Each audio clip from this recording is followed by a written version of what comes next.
अब स्टार्ट करते हैं हम लोग अपना नया चैप्टर।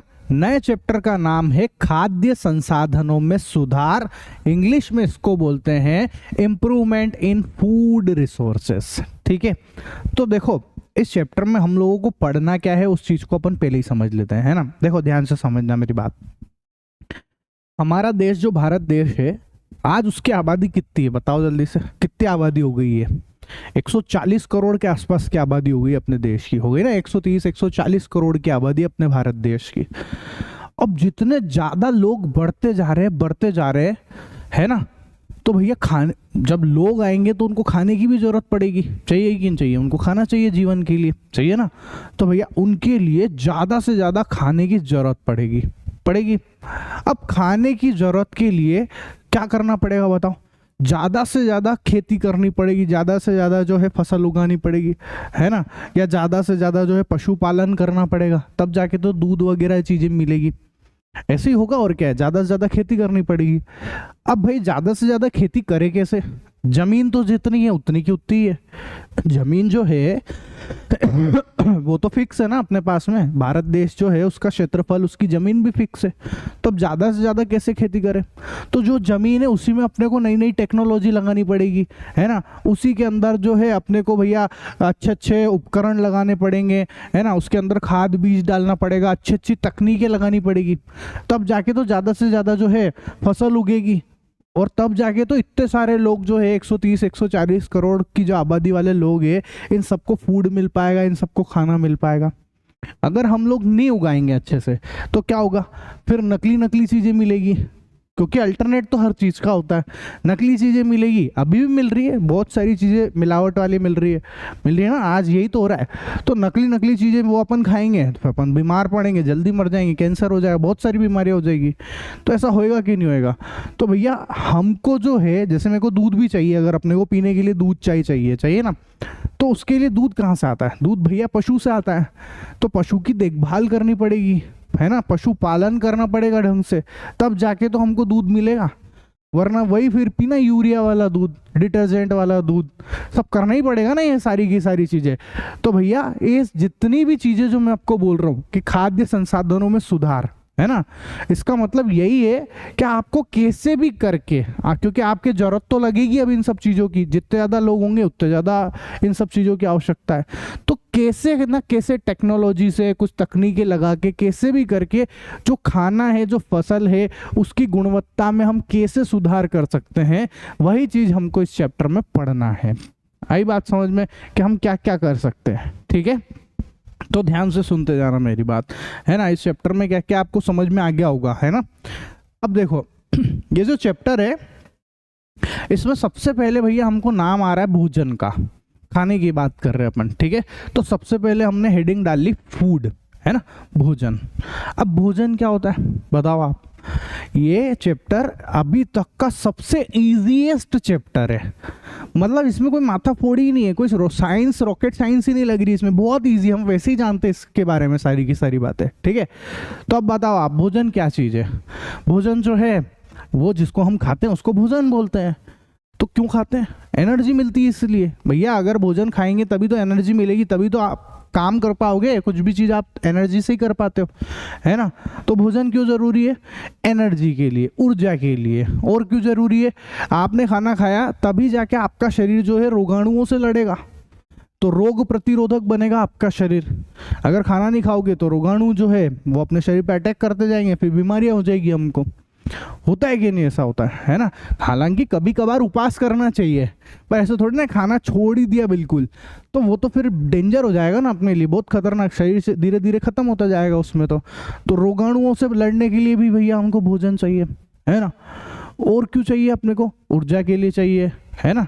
बोलो चाहिए कि नहीं चाहिए? तो ऐसे बहुत सारे कामों के लिए भोजन की आवश्यकता होती है। भोजन भाई साहब मिलता कहाँ से? भोजन जो है पेड़ पौधों से मिलता है ना, और जानवरों से मिलता है ना। भैया जो शाकाहारी लोग हैं वो तो पेड़ पौधों से अपना भोजन करते हैं, लेकिन मांसाहारी लोग भी दुनिया में, तो मांसाहारी लोग जो है वो जानवरों को भी खाते हैं और पेड़ पौधों को भी खाते हैं, तो उनको भी अपना भोजन बना लेते हैं, जानवरों को भी। तो भोजन हमको कहाँ मिलता है? जंतुओं से मिलता है, पेड़ पौधों से मिल जाता है, ठीक है। देखो मैं इस चैप्टर को पढ़ाने से पहले आपको एक बात क्लियर कर देता हूँ। मैं यहाँ पे किसी भी मांसाहारी चीज को प्रमोट नहीं करता हूँ, मैं शुद्ध शाकाहारी जैन हूँ, है ना। ये किताब में लिखा हुआ है तो मेरे को पढ़ाना पड़ेगा, एक टीचर के नाते मेरे को ये काम करना पड़ेगा, आपको बतानी पड़ेगी। बाकी मेरा इन सब चीज़ों से कोई लेना देना नहीं है, मैं खुद इन सब चीज़ों को बिल्कुल प्रमोट नहीं कर रहा, मैं ना खाता हूँ और ना मैं किसी को सजेशन दे रहा हूँ। ये सिर्फ किताब की बात है, इसलिए मैं सब पढ़ा रहा हूँ यहाँ पे, बस आप समझ लो, ठीक है। एक टीचर के तरीके से पढ़ा रहा हूँ भैया मैं, है ना। बाकी मैं कभी नहीं बोलता कि आप जो है ऐसे मांसाहार की चीज़ों को खाओ, ठीक है। आ गई ना बात समझ में। चलो तो अब भैया अपन आगे बढ़ते हैं चैप्टर में, है ना। क्या जो जो मैंने आपको समझाया, परिभाषा लिख भी दी मैंने कि भोजन क्या चीज़ है। देखो, पौधे तथा जंतुओं से प्राप्त वे पदार्थ जो मनुष्य के शरीर के निर्माण में विकास तथा बीमारियों से सुरक्षा प्रदान करता है, भोजन कहलाता है, ठीक है। आया समझ में, है ना। अब मैंने आपको बताया कि हम लोग भोजन क्यों करते हैं, ठीक है। तो भैया उस चीज़ों को मैंने पॉइंट भी बना दिया आपके लिए, है ना, कि भोजन क्यों करते हैं। तो भोजन जो है शरीर के निर्माण के लिए करते हैं, बॉडी बिल्डिंग के लिए, अच्छा शरीर रहे, अपना स्वस्थ शरीर रहे, इसलिए हम लोग भोजन करते हैं, ठीक है। क्यों करते हैं भैया, स्वस्थ शरीर के लिए भोजन करते हैं। अब ऐसा भोजन जो आपके शरीर का निर्माण करे वो कहलाता है शरीर निर्माण पदार्थ या शरीर निर्माण भोजन कहलाता है बच्चों, ठीक है। कौन कौन सा होता है, जैसे कि प्रोटीन है ना, प्रोटीन हो गया भैया, खनिज लवण हो गए, पानी हो गया, ये सब के सब क्या है, ये सब शरीर निर्माण पदार्थ कहलाते हैं। खनिज लवण में भी बहुत सारे खनिज लवण होते हैं, स्पेशली कैल्शियम हो गया, आयरन हो गया, ठीक है, मैग्नीशियम हो गया, ये सब के सब जो है शरीर निर्माण पदार्थ कहलाते हैं। ये सब शरीर को बनाते हैं, अपने शरीर को स्वस्थ बनाने का काम करते हैं ये, ठीक है। शरीर निर्माण, अच्छा शरीर, थोड़ा ढंग का दिखे, ऐसे नहीं मरेला शरीर का दिख रहा हूँ, है कि नहीं, ऐसा। क्लियर है। तो और एग्जाम्पल बता देता हूँ आपको, कौन कौन से भैया शरीर निर्माण पदार्थ जिन जिन से अपना शरीर बनता है, वो कौन कौन से। प्रोटीन किससे मिलता है अपने को, ठीक है। तो भैया हमको जो प्रोटीन मिलता है वो किससे मिलता है, दाल से मिलता है ना, सोयाबीन से मिलता है, दूध से प्रोटीन मिल जाता है, हरी सब्जियों से मिल जाता है और फलों से मिल जाता है। तो इन सब चीज़ों से हमको जो है प्रोटीन मिलता है और उस प्रोटीन से अपने शरीर का निर्माण होता है। सिंपल सी बात है, समझ में। अच्छा, दूसरा जो पॉइंट है वो क्या है कि भैया ऊर्जा के लिए हम लोग जो भोजन करते हैं वो क्यों करते हैं, ताकि हमारे शरीर में ऊर्जा रहे और हम अच्छे से काम कर सके, है ना, इसलिए तो भोजन करते हैं। अगर मैंने भोजन नहीं किया होता तो क्या बताऊं, मैं आपको पढ़ा सकता था क्या, बोलो, मैं आपको पढ़ा सकता था क्या, नहीं। क्या आप पढ़ाई कर सकते थे क्या उतने इफेक्टिवली, नहीं कर सकते थे। ताकत तो चाहिए ना, तो ऊर्जा तो चाहिए, है कि नहीं। तो ऐसा भोजन जो अपने शरीर को ऊर्जा दे, ताकत दे, वो कहलाता है ऊर्जादायक पदार्थ या ऊर्जादायक भोजन कहलाता है। आई बात समझ में। अब हमको बेसिकली ऊर्जा पता है कहाँ से मिलती है अपने शरीर को, कार्बोहाइड्रेट से और वसा से मिलती है। किससे मिलती है, कार्बोहाइड्रेट और वसा से, ठीक है। तो देखो क्या लिखा मैंने, कार्बोहाइड्रेट, वसा और प्रोटीन ऊर्जादायक पदार्थ है। अब आप ऐसे कंफ्यूज मत होना, सर आपने प्रोटीन को जो है शरीर निर्माण में भी लिख दिया और यहाँ पे भी लिख दिया। भैया एक चीज दो काम कर सकती है, ठीक है, ऐसे नहीं समझना चाहिए। अपन जानते हैं भैया अपने शरीर में एक ही खाने से अलग अलग चीजें हो सकती है, ठीक है, इसलिए मैंने यहाँ पर भी लिखा है प्रोटीन को। तो कौन कौन है, कार्बोहाइड्रेट हो गया, वसा हो गया, प्रोटीन हो गया, ये सब के सब ऊर्जादायक पदार्थ होते हैं, ठीक है। और एग्जाम्पल बताऊं आपको, जैसे कि है ना कार्बोहाइड्रेट का और इन सब का एग्जाम्पल क्या है। तो जैसे अपने पास है गेहूं, है ना, जो गेहूं दिख रहा है ना, इसमें ये सब ऊर्जादायक पदार्थ है अपना, ठीक है। गेहूं के बाद में जो है आप देखो मक्का, है ना, बाजरा, ठीक है, और मक्का बाजरा, उसके बाद में देखो आप वहाँ पर सोयाबीन हो गया, ज्वार हो गया, ठीक है, ये सब हो गया। और देखो मूंगफली, तिल, सूरजमुखी, सरसों, मक्खन, घी, पनीर, ये सारे के सारे जो मैंने आपको बताया यहाँ पे, ठीक है, ये सारे के सारे क्या कहलाते हैं, ऊर्जादायक पदार्थ कहलाते हैं बच्चों। क्या कहलाते हैं, एनर्जी वाले पदार्थ कहलाते हैं, ठीक है। उसके बाद तीसरा पॉइंट आता है कि हम भोजन क्यों करते हैं, ताकि हमारा शरीर रोगाणुओं से मुक्त रहे, हमको रोग एकाएक नहीं घेरे। घेरते तो हैं खैर, है कि नहीं, बीमारियां तो होती है, पर हाँ कितने बीमारियां नहीं होती। ऐसे सुना होता कि रोज रोज ही बीमारी हो रही हो, तो कम हो, मतलब, ठीक है, रोगाणुओं से मुक्त रहे। तो ऐसे पदार्थ जो रोगाणुओं से मुक्त रखते हैं, ऐसा भोजन जो हमको रोगाणुओं से मुक्त रखता है, वो कहलाता है रोग रक्षक पदार्थ। क्या कहलाता है बच्चों, रोग रक्षक पदार्थ। और जो रोग रक्षक पदार्थ होते हैं ना, स्पेशली वो होते हैं विटामिन। कौन होते हैं? विटामिन। विटामिन आप सबने सुने, vitamin A, vitamin B, vitamin D, vitamin E, vitamin C, vitamin D, सबको पता है ना विटामिन, बोलो। विटामिन के बारे में जानते हैं हम लोग, छोटी क्लासेस में पढ़ रखा है। तो विटामिन जो होते हैं ये रोग रक्षक पदार्थ होते हैं, अपने शरीर में रोगाणुओं को नहीं आने देते, हमको एकाएक बीमार नहीं होने देते हैं बच्चों। अब विटामिन मिलता कहाँ से हमको, है ना? तो विटामिन जो है हमको मिलता है बच्चों मांस से। किससे मिलता है? मांस से मिलता है। मैं आपको पहले भी बोल चुका हूँ, मैं इन सब चीज़ों को नहीं खाता हूँ, मैं शुद्ध शाकाहारी जैन हूँ, और ना ही मैं प्रमोट कर रहा हूँ कि आप में से कोई भी बच्चा इसको खाए। मेरे को सिर्फ और सिर्फ मेरा काम समझाने का है, किताब में जो लिखा हुआ है वो मैं इसलिए ये सब चीज़ें समझा रहा हूँ, बाकी मेरा इन सब चीज़ों से कोई लेना देना नहीं है। मैं तो यही बोलूँगा भैया नहीं खाओ, आप बिल्कुल भी नहीं खाओ। हमारे पास शुद्ध शाकाहारी बहुत सारी ऐसी चीज़ें हैं जिससे हमको सब चीज़ें मिल जाती है, ठीक है? तो हमको मांसाहार खाने की ज़रूरत बिल्कुल भी नहीं है, बिल्कुल भी नहीं है, ठीक है? ऐसा मांस मछली हो गया, अंडा हो गया, है ना, दूध हो गया, ठीक है, हरी सब्जियां हो गई और फल हो गए, तो ये इन सब में होते हैं विटामिन, ठीक है? जैसे जो खट्टे फल होते हैं ना, खट्टे फलों के अंदर विटामिन सी हो जाता है, ठीक है? एप्पल के अंदर विटामिन ए मिल जाता है अपने को। तो ऐसे खूब सारे, ठीक है, उनके अंदर हमको विटामिन, दूध के अंदर मिल जाता है विटामिन। तो बहुत सारे भैया शाकाहारी बहुत सारी चीज़ें दुनिया के अंदर, उसको खा के भी हम हमारी प्रॉब्लम्स जो भी अपने को चाहिए, विटामिन चाहिए, वो सब हम अपने वो बॉडी को दे सकते हैं। ज़रूरी नहीं है कि हमको मांसाहार खाना ही पड़े, कोई ज़रूरी नहीं, बिल्कुल भी ज़रूरत नहीं है इसकी, ठीक है? तो आए समझ में बात, बोलो, है ना? अब समझते बच्चों अपन हरित क्रांति को। ये हरित क्रांति क्या है? कुछ नहीं है भैया, कैसे भी करके अच्छी से अच्छी टेक्नोलॉजी लगाकर, अच्छी से अच्छी तकनीकें लगाकर फसल उगाना, है ना, यही कहलाता है हरित क्रांति। क्या कहलाता है बच्चों? हरित क्रांति कहलाता है, ठीक है? तो क्या बोला, देखो, कृषि के परंपरागत पुराने तरीकों के स्थान पर रासायनिक उर्वरकों, कीटनाशक दवाइयों, उन्नत बीजों, आधुनिक कृषि उपकरण, विस्तृत सिंचाई परियोजनाओं आदि के प्रयोग द्वारा कृषि पैदावार में किए गए वृद्धि को हरित क्रांति कहते हैं। अब मैंने शॉर्टकट में बोला अच्छी अच्छी तकनीकें लगा के, है ना, कृषि करना, फसल उगाना, क्या कहलाता है? हरित क्रांति कहलाता है। अब वो अच्छी अच्छी तकनीकें कौन कौन सी है भैया? आप उसके अंदर खाद डालो, बीज अच्छा क्वालिटी का बीज लो, है ना, उसके अंदर जो है दवाइयाँ डाल देते हैं हम लोग, है ना, हालांकि वो बाद में नुकसान करती है, ठीक है, अपने शरीर को तो बहुत ज़्यादा नुकसान करती है ये जो दवाइयाँ अपन डालते हैं, बैंड बजा मतलब कैंसर तक कर देती है, इतना खतरनाक हो गई ये दवाइयाँ, इतने खतरनाक हो गए उर्वरक तो, है ना।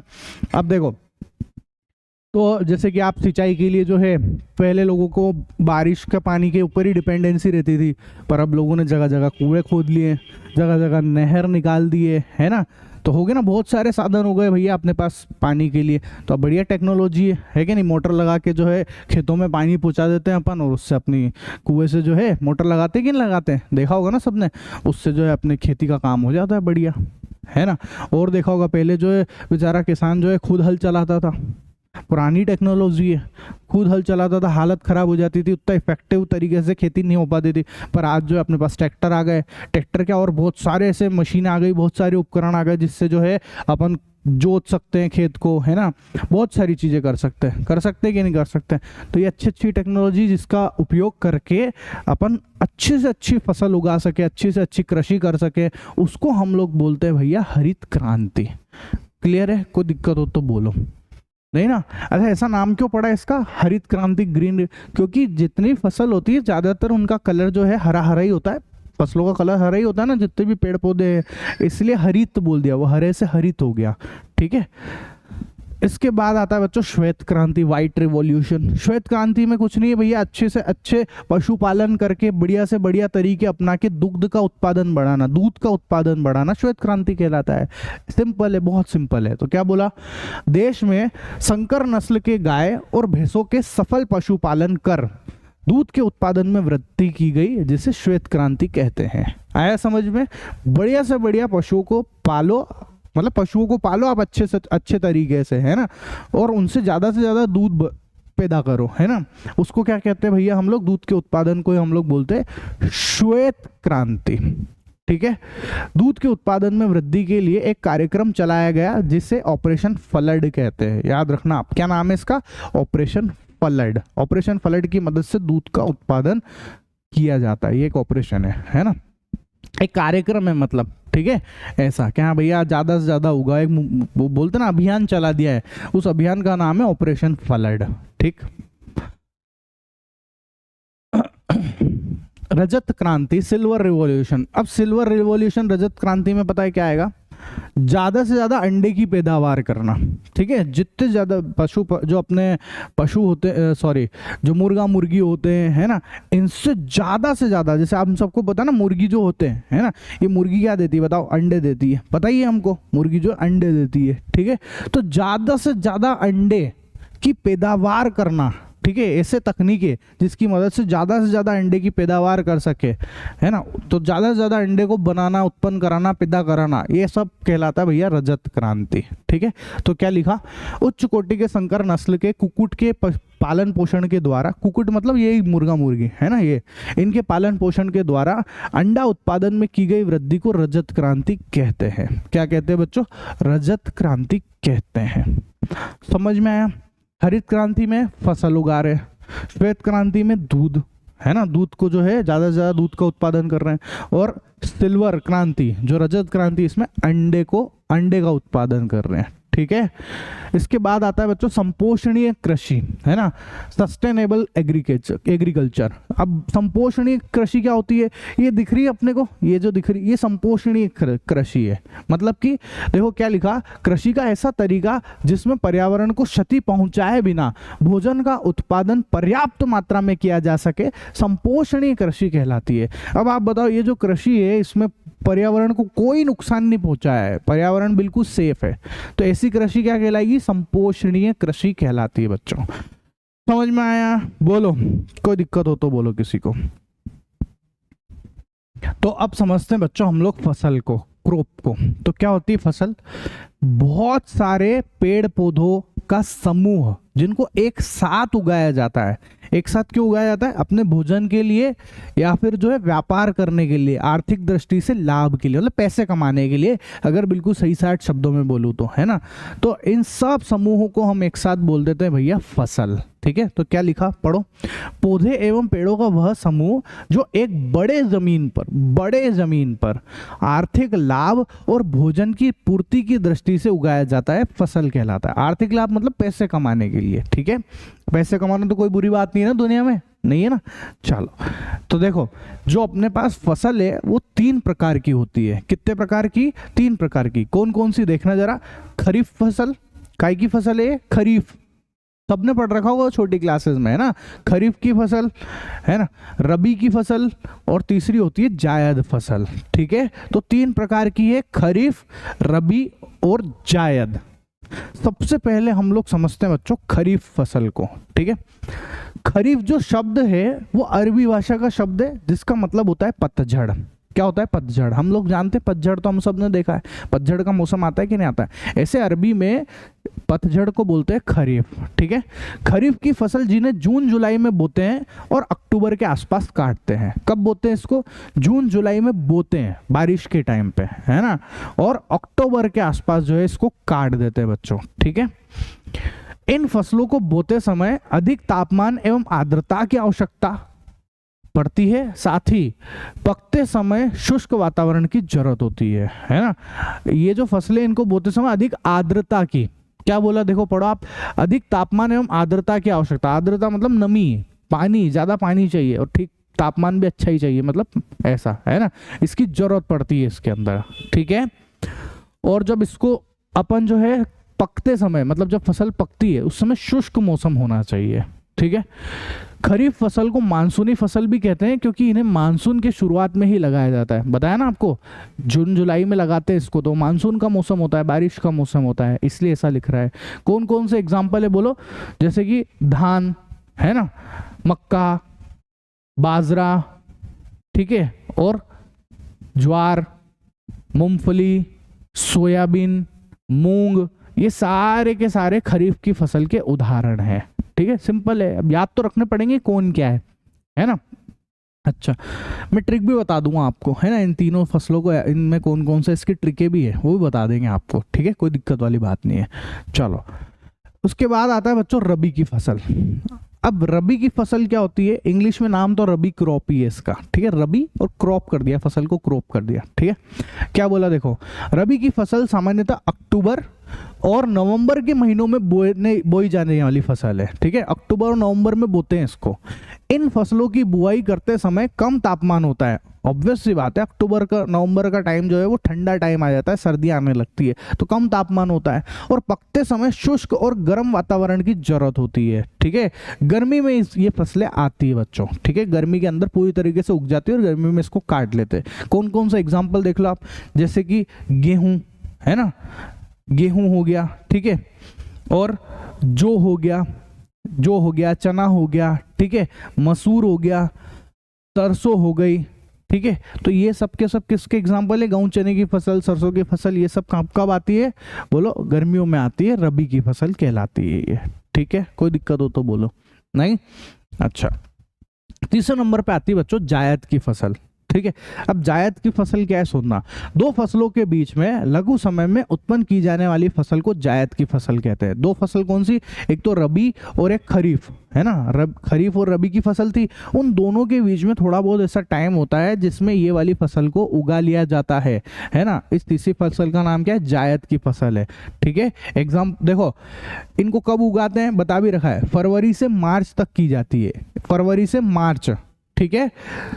इन फसलों के एग्जाम्पल क्या है, जैसे टिंडा हो गया, है ना, ये कौन है, टिंडा, तरबूज, ठीक है, खरबूजा और खीरा ककड़ी, है ना, खीरा ककड़ी सबने खाई होगी, सब चीजें खा रखी है अपन ने, है क्या नहीं, खीरा ककड़ी हो गया, लौकी हो गई, तुरई हो गई, भिंडी हो गई। तो ये बहुत सारे एग्जाम्पल, ऐसे और भी हो सकते हैं, मैंने तो कुछ कुछ बता दिया आपको यहाँ पे, ठीक है। तो ये कौन है, ये जायद की फसल का एग्जाम्पल है बच्चों, ठीक है। बोलो, कोई दिक्कत किसी को। अब हम लोग समझते हैं बच्चों फसल सुधार को, फूड इंप्रूवमेंट को। तो फसल सुधार क्या चीज है, जो आपकी फसल है उसको उगाने के लिए अच्छी क्वालिटी का बीज लेना, है ना, अच्छे उर्वरक उसके अंदर डालना, अच्छे जो कीटनाशक है वो उसके ऊपर डालना, है ना, या फिर जो है आप अच्छे से अच्छी टेक्नोलॉजी लगाओ, अच्छे से सिंचाई करो, है ना। ये सारी की सारी चीजें क्या कहलाती है बच्चों, फसल सुधार कहलाती है, ठीक है। तो क्या लिखा पढ़ो आप, उन्नत किस्म के बीजों का प्रयोग तथा फसल की उचित देखभाल, जैसे समय से सिंचाई, उचित मात्रा में उर्वरक तथा कीटनाशी का प्रयोग तथा उनको सुरक्षा प्रदान करना फसल सुधार कहलाता है। आई बात समझ में, फसल सुधार क्या चीज है, ठीक है। अब सुनो, जो फसल है उसको जो उत्पादित करते हैं अपन, जब फसल को उगाते हैं, है ना, तो उनको जो है कोई कारक है वो प्रभावित करते हैं। तो क्या हेडिंग डाली अपन ने, फसल उत्पादन को प्रभावित करने वाले कारक कौन कौन से, ध्यान से सुनना, फसल को कौन कौन सी चीजें प्रभावित करती है। देखो 3 कारक है स्पेशली, ज्यादातर तो यही है ना, मेजरली ये 3 कारक है। कौन कौन से, सबसे पहला है भैया मौसम संबंधी परिवर्तन। अगर मौसम में चेंज होएगा ना तो आपकी फसल बिगड़ेगी। देखो आप, बहुत बार ऐसा होता है कि जैसे सोयाबीन की फसल आने होती है ना, और उसी समय बारिश भी आ जाती है, बहुत तेज बारिश आ जाती है, तो बारिश जो उस पूरी फसल को बिगाड़ देती है, सड़ा देती है पूरी की पूरी फसल को। तभी तो फिर किसान लोग जो है मुआवजे की मांग करते हैं, हमको मुआवजा चाहिए। क्या करेंगे बेचारे, करना ही पड़ेगा ना उनको, ये सब काम नहीं करना पड़ेगा, करना ही पड़ेगा, नहीं मांगेंगे मुआवजा तो कैसे उनका काम चलेगा, उनकी तो पूरी मेहनत पे पानी फिर गया, पूरी फसल ही नष्ट हो गई, तो बहुत बेकार काम है, ठीक है। तो भैया फसल को खराब कौन करता है, ये मौसम संबंधी परिवर्तन। अगर ज़्यादा पानी गिर जाएगा, ज़्यादा गर्मी पड़ने लग जाएगी, सब खत्म हो जाएगा भैया, ठीक है। उसके बाद आता है मिट्टी की गुणवत्ता। अब जैसे कोई किसान जहाँ पे खेती करता है, मिट्टी के अंदर करता है, अगर वो मिट्टी में ही इतनी अच्छी क्वालिटी नहीं होगी उस मिट्टी की गुणवत्ता अगर अच्छी नहीं होगी तो फसल अच्छी नहीं उगेगी, है ना। आप देखना पंजाब के किसान और जो एज कंपेयर टू दूसरी जगह के, मैं किसी दूसरी जगह का नाम नहीं लेता, है ना, दूसरी आप अपने हिसाब से सोच सकते हो। पंजाब के किसानों के यहाँ पे खेती बहुत अच्छी होती है, पंजाब के किसान बहुत सारे अमीर किसान हैं। ऐसा क्यों है, क्योंकि वहाँ की जो ज़मीन है वो उपजाऊ ज़मीन है, वहाँ की मिट्टी जो है वो बहुत अच्छी है, इसकी वजह से वहाँ फसल बहुत ज़्यादा उगती है ना, अच्छी फसल उगती है, इसलिए उनको पैसे ज़्यादा मिलते हैं और इसलिए वो अमीर होते हैं। लेकिन दूसरी बहुत सारी ऐसी जगह हैं जहाँ की मिट्टी इतनी अच्छी नहीं है, तो इसलिए जो है वहाँ के किसानों को उतनी अच्छी फसल नहीं मिलती, तो इसलिए उनको पैसे भी उतने अच्छे नहीं मिलते हैं। ठीक है, आई बात समझ में? तो मिट्टी की गुणवत्ता बहुत जरूरी है भैया। वो जो फसल है, पौधा जो है, वो सारे के सारे मिनरल्स, पानी वगैरह वो सब कहाँ से ले रहा है? उस मिट्टी से ही तो ले रहा है। उसको जितने भी पोषक तत्व चाहिए उस मिट्टी से भी चाहिए। अब मिट्टी अच्छी क्वालिटी की नहीं होगी तो पोषक तत्व मिलेगा ही नहीं पौधे को, फसल को। फसल उतनी अच्छे से डेवलप्ड ही नहीं होगी, ग्रो ही नहीं करेगी फसल। आई बात समझ में? ऐसे ही एक और होता है कारण, सिंचाई की सुविधा। अब आपके पास खेत तो है, किसी किसान के पास खेत तो है, पर उसके पास सिंचाई की सुविधा नहीं है, पानी की सुविधा नहीं है, कहाँ से ग्रो करेगा वो फसल? नहीं, तो भैया जिसके पास में जो सिंचाई की सुविधा मतलब पानी की फुल फाल व्यवस्था होनी चाहिए, तब जाके ही फसल जो है वो बहुत अच्छे से ग्रो करती है बच्चों, अच्छे से बढ़ती है फसल। ठीक है, तो ये 3 कारक है मेजरली, तो इन्हीं के ऊपर निर्भर करती है ना। अब देखो, फसल उत्पादन में सुधार से संबंधित कारक, कौन कौन से कारक है जिससे सुधार किया जा सकता है? सुधार से संबंधित कारक कौन से? देखो, सबसे पहला, उन्नत किस्म के पौधों को लगाना चाहिए। जो अच्छी क्वालिटी के पौधे ना, जैसे आप फसल उगाना चाह रहे हो, तो उन्नत क्वालिटी के, अच्छी वेरी गुड क्वालिटी के पौधों को ही या उसके बीज को ही आपको बोना चाहिए, उसी को लगाना चाहिए, तब जाके आपको जो है अच्छी फसल मिलेगी। अब आप बोलोगे सर अच्छी क्वालिटी का बीज का कैसा पता चले? सबको पता है, आप बोले ना, आपके आसपास में जो भी किसान है उनसे जाके पूछो, या जो बीज का व्यापार करते हैं उनकी दुकान पे जाके देखो, आपको अलग अलग क्वालिटी के, अलग अलग किस्म के बीज मिलते हैं उनके पास में। जो खाद बीज की दुकान वाले लोग हैं ना, उनके पास मिलते हैं, है ना, थोड़ी कम क्वालिटी का बीज, फिर ज़्यादा अच्छी क्वालिटी का, वो बात अलग है, थोड़ा महंगा होता जाता है, ऑब्वियस सी बात है, जितना ज़्यादा अच्छी क्वालिटी की चीज़ें लेंगे उतने ज़्यादा महंगा होता जाएगा, है ना। तो सबसे पहला क्या पॉइंट है? उन्नत किस्म के पौधों को लगाना चाहिए। ठीक है, दूसरा, जैविक तथा अजैविक प्रतिरोधकता पर विचार करना चाहिए। अब ये जैविक और अजैविक प्रतिरोधकता आगे मैंने पूरा एक हेडिंग ही बना दिया है, पर आपको एक ऐसे आइडिया दे रहा हूँ। जैविक का मतलब ये होता है बच्चों कि आपकी फसल के ऊपर जो कीटनाशक आते हैं ना, जो कीटनाशक नहीं होते क्या, कीट पतंगे लगने लग जाते हैं जो फसल को खराब करते हैं, जैसे कि टिड्डी वगैरह, है ना, तो उसका थोड़ा ध्यान रखना चाहिए। अजैविक कारक कौन से? जो आपका मौसम है, अचानक से बारिश आ रही है, अचानक से गर्मी पड़ने लग गई है, तो ये सब चीज़ों का थोड़ा ध्यान, अपन तो अब ये चीज़ अपने कंट्रोल में नहीं है हालांकि, है ना, मौसम वगैरह ये सब चीज़ें अपने कंट्रोल में नहीं है। ठीक है, ऐसा। उसके बाद आता है परिपक्वन काल में परिवर्तन। परिपक्वन काल का मतलब ये होता है कि हाँ, आपने फसल बोई और आप उसको कितने टाइम बाद वो फसल पक गई और आप उसको काटोगे, इतना जो टाइम है वो क्या कहलाता है? परिपक्वन काल। मतलब कितने समय में आपकी फसल परिपक्व हो गई है। तो ये परिवर्तन का मतलब क्या हुआ इसका? जैसे मान लो कोई सी फसल 6 महीने में उगती है ना, परिपक्व होती है, अगर वो कैसे भी करके टेक्नोलॉजी से किसी भी तरीके से वो 4 महीने में ही पक जाए, है ना, तो ये फायदा ही हुआ ना एक तरीके से। 6 महीने की 4 महीने में हो रही है तो मजा ही है। अगर आप सोचो, मैं आपको पढ़ा रहा हूँ, जो चीज़ आप बुक से पढ़ते हो, आपको बुक से समझने में बहुत देर लगती है, लेकिन आप वीडियो से समझ रहे हो, आपको फटाफट समझ में आता है, तो फायदा हो गया ना, टाइम बच गया आपका। नहीं, टाइम बच गया, मेहनत बच गई, सारी चीज़ें तो बच गई। उसी तरीके से टाइम की वैल्यू है कि नहीं है? अगर कोई सी चीज़ 6 महीने में हो रही है, आप 4 महीने में हो रहे हो, तो आप तो भैया फ्री हो गए ना, आपको फायदा मिलेगा, पैसे भी अच्छे मिल जाएंगे। 4 महीने में पैसे आ गए, कहाँ जहाँ 6 महीने में पैसे आने थे वहाँ 4 महीने में पैसे आ गए, तो बहुत सारा फायदा है। ठीक है, उसके बाद व्यापक अनुकूलता। व्यापक अनुकूलता का मतलब ये होता है कि फसल जो है, जो भी फसल, कोई सी फसल के बारे में बात करें अपन, है ना, वो फसल को आप कहीं पे भी, जैसे आप उसको सबदूर, उसका जो है ना, उस फसल की अनुकूलता ऐसी होनी चाहिए कि वो सबदूर उगाई जा सके। क्या कहने का मतलब है? मेरे कहने का मतलब ये है कि जैसे मान लो आप उस फसल को एमपी में भी बो सको, राजस्थान में भी बो सको, दिल्ली में भी बो सको, हरियाणा में बो सको, हिमाचल में बो सको, मतलब वो सब तरीके के मौसम में ढल जाए। कहने का मतलब ये है, उसके ऊपर सब तरीके का मौसम अच्छे से काम करे, उसको बोलते हैं व्यापक अनुकूलता। आई बात समझ में? ठीक है। उसके बाद आता है बच्चों ऐच्छिक सस्य विज्ञान गुण। ये क्या है, मैं आपको ये हेडिंग डाल रखे हैं मैंने इन सारे पॉइंट्स के, है ना, तो आप ऐसे घबराने की बात नहीं है, ठीक है। और उच्च उत्पादन, तो अब मैं बताता हूँ आपको, देखो एक एक पॉइंट को मैं समझते हैं अपन। सबसे पहला आता है जैविक तथा अजैविक प्रतिरोधकता। देखो मैंने ये उन्नत किस्म के पौधों को लगाना चाहिए, इसको अलग से हेडिंग नहीं बनाया है क्योंकि ये वैसे ही बहुत इजी समझ में आ जाता है, ठीक है। लेकिन ये वाला बनाया है मैंने, जैविक तथा अजैविक प्रतिरोधकता। क्या है, जैविक का मतलब है रोग, कीट तथा नीमेटोड, है ना, तथा अजैविक मतलब सूखा, क्षारता, जलाक्रांति, गर्मी, ठंड और पाला। आया समझ में बात जो मैं आपको बोल रहा था, है ना। परिस्थितियों के कारण फसल उत्पादन कम हो सकता है। इन परिस्थितियों को सहन कर सकने वाली किस्में फसल उत्पादन में सुधार कर सकती है। मतलब हमको ऐसी फसल उगानी चाहिए जो कीट पतंगों से भी जिसके ऊपर फर्क नहीं पड़े ज़्यादा, है ना, या मौसम का भी फर्क नहीं पड़े, गर्मी सर्दी बरसात ज़्यादा हो जाए, गर्मी पड़ जाए या बरसात कम हो जाए, सब चीज़ को सहन कर सके, ऐसी फसल अपने को उगानी चाहिए, ठीक है। परिपक्वन काल में परिवर्तन क्या होता है, देखो मैं आपको एक्सप्लेन तो कर ही चुका हूँ, बढ़ लो आप।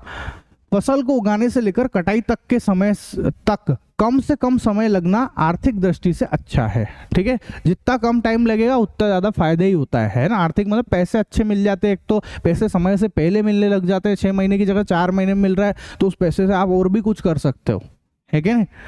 इससे किसान प्रतिवर्ष अपने खेतों में कई फसलें उगा सकते हैं। ज़्यादा देखो, एक फसल आप 6 महीने तक उगा रहे हो और अगर वो 6 महीने की जगह 4 महीने में ही हो जाए उसका काम, तो 2 महीने बच रहे ना, उस 2 महीने में आप और कुछ और खेती कर सकते हो, और कुछ काम कर सकता है किसान, बहुत सारी चीज़ें, है कि नहीं। तो फायदा होगा कि नहीं होगा, पैसे कमाएंगे अच्छे से, है ना।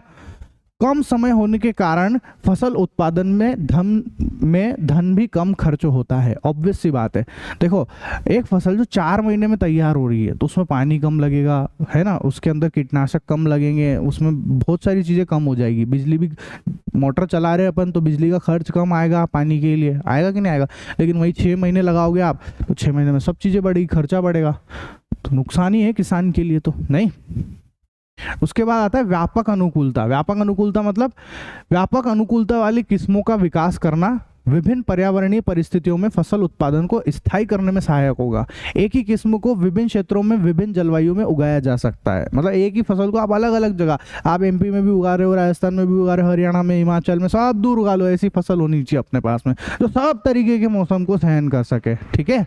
इसके बाद देखो आप ऐच्छिक सस्य विज्ञान गुण। ऐच्छिक सस्य विज्ञान गुण का मतलब क्या है, आपको नॉलेज होना चाहिए कि आप जो फसल उगा रहे हो कब कहाँ पे कैसी उगानी चाहिए, है ना।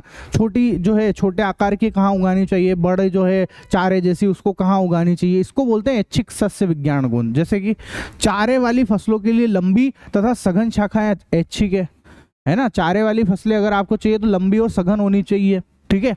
अनाज के लिए बोने पौधे उपयुक्त है। जो आप अनाज उगाते हो आप इसलिए देखना बोने पौधे उगाते हो, है ना, तो बोने पौधे उपयुक्त है ताकि इन फसलों को उगाने के लिए कम गुण पोषकों की आवश्यकता हो। आई बात समझ में। इस प्रकार सस्य विज्ञान वाली किस्में अधिक उत्पादन प्राप्त करने में सहायक होती है, ठीक है। इसके बाद आता है बच्चों पादप संकरण, है ना। पादप संकरण, पादप संकरण क्या होता है मैं आपको समझाता हूँ, देखो ध्यान से समझो। जैसे हमारे को दिख रहा है यहाँ पर, ये अपने पास आलू, ठीक है, आलू को इंग्लिश में बोलते हैं पोटैटो, और इधर दिख रहा है हमारे को टमाटर, इसको बोलते हैं टोमेटो। हम इन दोनों फसलों का संकरण करा दें, संकरण कराने का मतलब एक दूसरे में मिला दें इन दोनों को, है ना, तो उससे हमको एक नई फसल मिलेगी। जैसे देखो ये मिला पे एक नई फसल मिलेगी, उस नई फसल को हम लोग बोल देते पोमेटो। क्या बोलते हैं, पोमेटो, ठीक है। देखो पोमेटो नाम क्यों पड़ा, क्योंकि ये जो है दो चीजों से मिलकर बनी, पोटैटो और टोमेटो, तो पोटैटो टोमेटो मिलके बन गया पोमेटो, ऐसे करके, ठीक है। तो इन दोनों फसलों का जब संकरण कराया जाता है तब जाके हमको मिलती है पोमेटो। क्या मिलता है, पोमेटो मिलता है। देखो आप अंदर से टमाटर के जैसा दिख रहा है और ऊपर से थोड़ा आलू के जैसा दिख रहा है ना, तो ये पोमेटो है बच्चों। है ऐसी फसलें, असलियत में होने लग गई ये सब, मर्जी से कुछ नहीं बोल रहा हूं मैं, ठीक है। तो क्या बोला, पादप संकरण दो भिन्न गुणों वाली, अर्थात एक कम वांछित गुणों वाली और दूसरी अपेक्षाकृत अधिक वांछित गुणों वाली पौधों के बीच कृत्रिम प्रजनन के द्वारा ऐच्छिक गुण वाले पौधे का विकास पादप संकरण कहलाता है। मतलब कि दो अलग अलग तरीके के पादपों को लेके उनके बीच में संकरण करा दिया, उनके बीच में जनन करा दिया, है ना, जिससे नया पौधा जन्म ले सके। इसी को हम लोग बोलते हैं पादप संकरण। ठीक है, क्यों कराया जाता है पादप संकरण? ताकि आप अपनी पसंद का, अपनी ऐच्छिक, जो अपने को अच्छी क्वालिटी का जो भी फल चाहिए, उसके लिए अपन ऐसा काम करते हैं। ठीक है, मैंने आपको देखो मेंडल, अच्छा नहीं आप 9th क्लास में हो, 10th क्लास में मैंने आपको संकरण वगैरह, मेंडल के नियम में क्रॉस पोलिनेशन, ये सब बहुत अच्छे से पढ़ाया है। ठीक है, संकरण वगैरह अपन वैसे जानते भी हैं, है ना। अच्छा, छोटी क्लास में तो आता है आपको स्वपरागण, पर परागण, ये सब पढ़ा तो है, वो संकरण ही है एक तरीके से। ठीक है, चलो अब हम लोग समझते हैं बच्चों न्यूट्रिएंट मैनेजमेंट को, पोषक प्रबंधन को, है ना। तो क्या होता है पोषक प्रबंधन, ध्यान से समझो। ये हमारे पास एक पौधा है, इस पौधे को बढ़ने के लिए या इसकी वृद्धि करने के लिए, विकास करने के लिए पोषक तत्वों की या पोषक पदार्थों की आवश्यकता होती है ना। तो इस पौधे के लिए वो पोषक तत्व या वो पोषक पदार्थ की व्यवस्था करना, वो इसको उपलब्ध करवाना ही कहलाता है पोषक प्रबंधन। आई बात समझ में? इसको पोषक पदार्थ मिलेंगे तभी जाके तो इसकी ग्रोथ होगी। ठीक है, तो क्या कहलाता है? उन सब पोषक पदार्थों की व्यवस्था करना कहलाता है पोषक प्रबंधन। पढ़ लो आप आराम से डेफिनेशन। देखो क्या बोला, ऐसी व्यवस्था जिसके अंतर्गत पौधों की उचित वृद्धि और विकास के लिए आवश्यक पोषक पदार्थ उपलब्ध कराया जाता है, पोषक प्रबंधन कहलाता है। कोई दिक्कत हो तो बोलो किसी को। समझ में आया ना डेफिनेशन? ठीक है, अब देखो ये जो पौधा है ना, इस पौधे के लिए जो पोषक पदार्थ है वो कहां कहां से मिलते हैं इसको? वो मिलते हैं इसको हवा से, पानी से और मिट्टी से। ठीक है, हवा से मिल रहे हैं, पानी से मिल रहे हैं और मिट्टी से मिलते हैं बच्चों। ठीक है, और इस पौधे के लिए टोटल 16 पोषक पदार्थों की आवश्यकता होती है। कितने? 16 पोषक पदार्थ। पढ़ो आप, पौधे के लिए 16 पोषक पदार्थ आवश्यक है ना, जिसमें से हवा से कार्बन तथा ऑक्सीजन, पानी से हाइड्रोजन तथा ऑक्सीजन एवं शेष 13 पोषक पदार्थ मिट्टी से प्राप्त होते हैं। कहां से प्राप्त होते हैं? मिट्टी से प्राप्त होते हैं बच्चों। ठीक है, तो बताओ इस पौधे को वृद्धि करने के लिए कितने पोषक पदार्थों की आवश्यकता है? 16। कितने की बोलो? 16 पोषक पदार्थ। ठीक है, और जिसमें से, जिसके अंदर जो 3 पोषक पदार्थ है, कौन कौन से? कार्बन, हाइड्रोजन और ऑक्सीजन, है ना। ये इसको कहां से मिल रहे हैं? ये इसको मिल रहे हैं हवा से और पानी से। ठीक है, हवा से और पानी से। कार्बन, हाइड्रोजन, ऑक्सीजन, ये तीनों कहां से मिल रहे हैं इसको? हवा और पानी से। पानी से इसको हाइड्रोजन मिल रहा है और ऑक्सीजन मिल रहा है। हमको पता है पानी का क्या फॉर्मूला होता है, ये तो पानी में क्या है? हाइड्रोजन और ऑक्सीजन है। ठीक है, और हवा के अंदर कौन कौन है बताओ? हवा में जो है कार्बन डाइऑक्साइड भी होता है और ऑक्सीजन भी होता है। तो हवा से कार्बन भी मिल गया और ऑक्सीजन भी मिल रहा है। ठीक है, आई बात समझ में? तो यहाँ पर 3 पोषक तत्व जो है, 3 पोषक पदार्थ, तो इसको कहां से मिल रहे हैं? हवा और पानी से। ठीक है, 16 में से 3 तो इधर से मिल गए, तो अब बचे कितने? 13। भाई 16 है टोटल, उसमें से 3 तो इन चीजों से मिल रहे हैं, इन दोनों से। बचे कितने? 13। तो ये जो 13 पोषक पदार्थ है ना, जो 13 पोषक पदार्थ है ना बच्चों, वो पता है कहां से मिल रहे हैं? वो मिलते हैं भाई साहब मिट्टी से। कहां से मिलते हैं? मिट्टी से मिलते हैं। दिख रही ये जो मिट्टी है ना, इससे मिलते हैं बाकी के 13 पोषक पदार्थ। ठीक है, अब कौन से 13 होते हैं वो सुन लो आप, ध्यान से सुनना, बहुत अच्छे से समझना, है ना। जो 13 पोषक पदार्थ है ना, उसके अंदर भी, उसको भी अपन ने यूं समझ लो, उसको भी वर्गीकरण कर रखा है इसका, है ना, उसको भी डिवाइड कर रखा है। जो 13 पोषक पदार्थ है उसको भी डिवाइड कर रखा है, जिसमें से सबसे पहला कौन सा है? वृहत पोषक पदार्थ। इंग्लिश में बोलेंगे मैक्रोन्यूट्रिएंट्स। वृहत पोषक पदार्थ ये ज्यादा मात्रा में होते हैं, इसलिए इनका नाम पड़ गया वृहत, है ना, ज्यादा मात्रा में। तो क्या बोला? पढ़ो आप, इन 13 पोषकों में से 6 की अधिक मात्रा चाहिए इसलिए इन्हें वृहत पोषक कहते हैं। ठीक है, इन 13 में से 6 पोषक तत्व ऐसे हैं जिनकी ज्यादा मात्रा की जरूरत होती है, इस पौधे को ज्यादा मात्रा की जरूरत होती है, इसलिए इनको वृहत पोषक कहते हैं। Example, nitrogen, phosphorus, potassium, calcium, magnesium और सल्फर। ठीक है, तो ये जो 6 दिख रहे हैं अपने को, nitrogen, phosphorus, potassium, calcium, magnesium, है ना, और सल्फर, ये 6 के 6 इस पौधे को बहुत ज्यादा मात्रा में चाहिए। मतलब ये जो पौधा है ना, इन 6 ही पोषक पदार्थों को ज्यादा मात्रा में अपने शरीर में लेता है, इसलिए इसका नाम पड़ गया वृहत पोषक पदार्थ या मैक्रोन्यूट्रिएंट्स। आई बात समझ में, है ना। और अब देखो 13 में से 6 तो ये हो गए, तो कितने बच रहे? 7 और बच रहे ना 7 और। वो 7 है भैया अपने पास में सूक्ष्म पोषक। कौन से? सूक्ष्म पोषक, जिसको इंग्लिश में बोलते हैं माइक्रोन्यूट्रिएंट्स। ठीक है, कौन कौन से देखो पढ़ो आप। 6-7 पोषक की आवश्यकता कम मात्रा में होती है, ये कम मात्रा में चाहिए, इसको चाहिए तो है पर कम मात्रा में चाहिए। ठीक है, इसलिए इन्हें सूक्ष्म पोषक कहते हैं, जैसे iron, manganese, boron, zinc, copper, molybdenum और क्लोरीन। ठीक है, काउंट कर लो आप। आयरन 1 2 3 4 5 6 और 7। आया समझ में बात? ठीक है, बोलो कोई दिक्कत हो किसी को तो क्या हुआ अभी तक? बताओ क्या हुआ अभी तक? हमने ये पढ़ा कि भैया टोटल 16 पोषक तत्व है, 16 पोषक पदार्थ होते हैं इन पौधों के लिए, है ना, जिसमें से कार्बन, हाइड्रोजन और ऑक्सीजन, ये 3 तो इधर हो गए, ये 3 इधर हो गए, और 13 पोषक पदार्थ जो है ना, वो इधर आ गए। अब ये जो 13 पोषक पदार्थ है, ये 2 तरीके से डिवाइड है।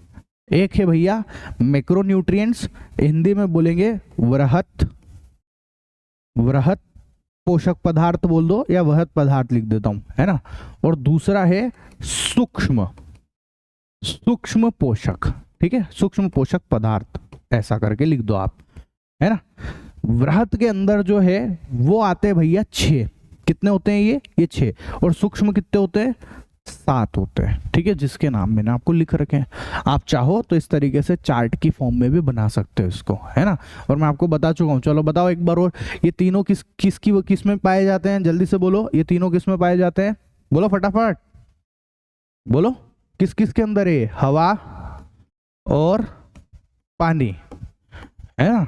और ये किस में पाया जाता है? बोलो जल्दी से। मिट्टी के अंदर। ठीक है, कहाँ पाए जाते हैं? ये मिट्टी के अंदर पाए जाते हैं। ठीक है, कोई दिक्कत हो तो बोलो। तो सबसे ज्यादा पोषक तत्व कहाँ पर मौजूद है? मिट्टी में मौजूद है ना। इसलिए तो बोलते हैं उपजाऊ मिट्टी होनी चाहिए, उपजाऊ मिट्टी होनी चाहिए। मिट्टी को उपजाऊ करने के लिए इसमें उर्वरक डालते हैं, इसमें खाद डालते हैं, बहुत सारी चीजें डालते हैं। करते हैं कि नहीं करते? इसीलिए तो करते हैं, है ना। अगर मिट्टी की उपजाऊता कम हो जाती है ना, तो फिर उसमें बाहर से जो है न्यूट्रिएंट्स मिलाते हैं, बाहर से पोषक तत्व मिला देते हैं। कोई दिक्कत है किसी को यहाँ तक? बोलो। नहीं, किसी को ये चार्ट बनाना है आराम से बना ले, कोई जल्दी नहीं है।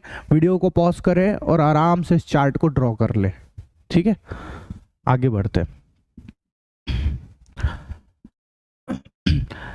सूक्ष्म पोषक तत्व जो है ना, अगर इनकी कमी हो जाए तो देखो क्या बोला, इन पोषकों की कमी के कारण पौधे की शारीरिक प्रक्रियाओं सहित जनन, वृद्धि तथा रोगों के प्रति प्रवृत्ति पर प्रभाव पड़ता है। अधिक उत्पादन प्राप्त करने के लिए मिट्टी में खाद तथा उर्वरक के रूप में इन पोषकों को मिलाना आवश्यक है। अगर पौधे के शरीर के अंदर पोषक तत्वों की कमी हो जाए, भाई अपने शरीर में अगर पोषक तत्वों की कमी हो जाएगी तो क्या होगा? अपन बीमार पड़ने लग जाएंगे, बीमारियां घिरने लग जाएगी, बहुत सारे काम नहीं होंगे शरीर के, नहीं होंगे ना। उसी तरीके से पौधा जो है धीरे धीरे खराब होने लगता है, पीला पड़ने लग जाता है ना, जनन नहीं कर सकता है, ये बहुत सारी चीजें इसके अंदर नहीं होगी, है ना, बहुत सारी चीजें नहीं हो पाएगी इसके अंदर। ठीक है, तो भैया क्या करें फिर? क्या करें बताओ? पोषक तत्व की अगर इसमें कमी आ गई तो, और पोषक तत्व इसको अगर मिट्टी से नहीं मिल रहे तो क्या करें? बाहर से डालो इसके अंदर, है ना। तो बाहर से जो है मिट्टी के अंदर हम लोग खाद, उर्वरक वगैरह ये सब चीजें इसके अंदर मिट्टी में मिला देते हैं, वो मिट्टी के थ्रू जो है इसके शरीर में पहुंच जाते हैं। आई समझ में बात? ठीक है, तो अब भैया खाद की बात करी, तो अब देखो खाद को इंग्लिश में बोलते हैं मैन्योर। क्या बोलते हैं? मैन्योर बोलते हैं। ठीक है, देखो सबको पता होगा खाद, है ना, गोबर खाद ऐसे करके सुना होगा ना आपने, और किसान लोग तो सब जानते हैं खाद डालते खेतों के अंदर ताकि जो है फसल बहुत अच्छे से उगे। तो भैया सबसे पहले प्रकार का जो खाद है वो है अपना गोबर खाद, है ना, नॉर्मल खाद, ठीक है। तो क्या बोला, ऐसा जैविक पदार्थ जो जीव जंतुओं तथा पेड़ पौधों के अपशिष्टों के अपघटक के फलस्वरूप निर्मित होता है। किसकी वजह से बनता है ये, जीव जंतुओं के अपशिष्टों। अब जीव जंतुओं के अपशिष्ट कौन है, ये गोबर, गाय के गोबर से बनाया जाता है ये खाद, है ना, या और भी जो दूसरे जीव होते हैं ना उन सब के जो उनके जो मल होते हैं, उनके जो मूत्र होते हैं, उससे बनाया जाता है। किससे बनाया जाता है, उन सब चीज़ों से बनाया जाता है। या जो पेड़ पौधे खराब हो जाते हैं, है ना, सड़ जाते हैं या खत्म हो जाते हैं, तो उन सब चीज़ों से जो है ये वाला खाद बनाई जाती है बच्चों, ठीक है। खाद के क्या क्या उपयोग है, बोलो क्या क्या उपयोग है। अब तो आप जानते ही हो, ये तो बहुत सिंपल सी बात है। क्या क्या लिखा बोलो, ये मिट्टी की संरचना अर्थात गुणवत्ता को ठीक करता है ना, मिट्टी में न्यूट्रिएंट्स डाल देता है, पोषक तत्व अच्छे बना देता है, बढ़ा देता है उसके अंदर। यह मिट्टी के जल धारण क्षमता को बढ़ाता है, मिट्टी की जो जल धारण क्षमता है, मिट्टी के जो वाटर को होल्डिंग कैपेसिटी है उसको बढ़ा देगा ये, है ना। और यह मिट्टी को बंजर होने से बचाता है, मतलब आपकी मिट्टी बंजर ना हो जाए उस चीज को बचा। बंजर मतलब ऐसी मिट्टी जिसके अंदर फिर कोई पौधा या कोई पेड़ नहीं उग सकता है ना, कोई फसल नहीं हो सकती, खेती नहीं हो सकती, उसको बोलते हैं बंजर जमीन या बंजर मिट्टी, ठीक है। खाद बनाने की प्रक्रिया में विभिन्न जैव पदार्थ के उपयोगों के आधार पर खाद को निम्न वर्गों में विभाजित किया है। अब खाद की भी टाइप है ना।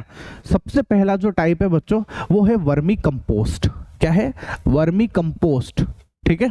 तो क्या होता है वर्मी कंपोस्ट, आप आराम से पहले इसको पढ़ लो, मैं आपको फिर एनिमेशन से समझा दूंगा कि कैसे क्या करके बनाया जाता है वर्मी कंपोस्ट, ठीक है। तो एक बार अपन इसको पढ़ लेते हैं। कंपोस्टीकरण प्रक्रिया में कृषि अपशिष्ट पदार्थ जैसे पशुधन का मलमूत्र, गोबर आदि, सब्जी के छिलके एवं कचरा, जानवरों द्वारा परित्यक्त चारे, घरेलू कचरे, सीवेज कचरे, फेंके हुए खरपतवार आदि को गड्ढों में विलगित करते हैं। कंपोस्ट में कार्बनिक पदार्थ तथा पोषक बहुत अधिक मात्रा में होते हैं। कंपोस्ट को केंचुओं द्वारा पौधों तथा जानवरों के अपशिष्ट पदार्थों के शीघ्र निरस्तीकरण की प्रक्रिया द्वारा बनाया जाता है। इसे वर्मी कंपोस्ट कहते हैं। अब आप बोलोगे सर ये क्या इतना सारा, ये रटने की जरूरत नहीं है। आप देखो मैं बताता हूँ कैसे बनता है वर्मी कंपोस्ट, है ना, ध्यान से समझना एनिमेशन से। देखो मैंने क्या कर रखा है, ये खेत है ना, इसके अंदर मैंने जो है एक चैम्बर बना रखा है, गड्ढा, यूं समझ लो आप, गड्ढा बोल दो या एक बॉक्स टाइप बना रखा है मैंने, है ना, ये बॉक्स है यूं समझ लो आप, ठीक है, या टैंक भी बोल सकते हो आप इसको, एक टाइप का। मैंने इसके अंदर जो है सबसे पहले एक जाल बिछाया। क्या करा मैंने, एक जाल बिछाया, एक नेट बिछाया। हम क्या करने जा रहे हैं, वर्मी कंपोस्ट बना रहे हैं बच्चों अपन, ध्यान से समझना। जो पीछे गया ना उसमें से किसी भी चीज को रटने की जरूरत है नहीं, आपको वैसे ही सब समझ में आ जाएगा। हम क्या करते हैं, ऐसे एक जाल बिछा देते हैं। जो मैं कर रहा हूँ देखो मैंने आपके लिए यहाँ लिख भी दिया है ना, ताकि आपको समझ में आए कि सर ने क्या क्या किया है, आपको सब लिखा हुआ भी मिल जाएगा यहाँ पे, ठीक है, ऐसा।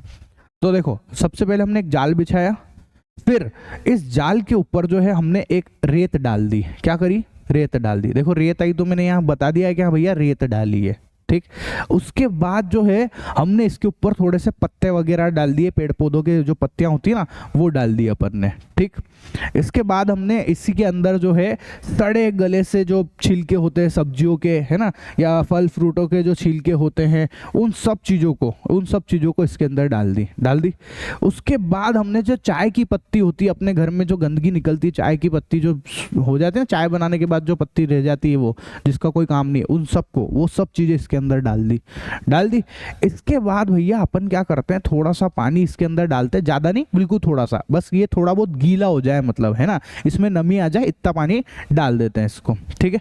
और फिर इसके अंदर डालते हैं हम लोग केचुए, कहीं से केचुए लेके आ जाते हैं इकट्ठा करके, और भैया केचुए इसके अंदर डाल देते हैं।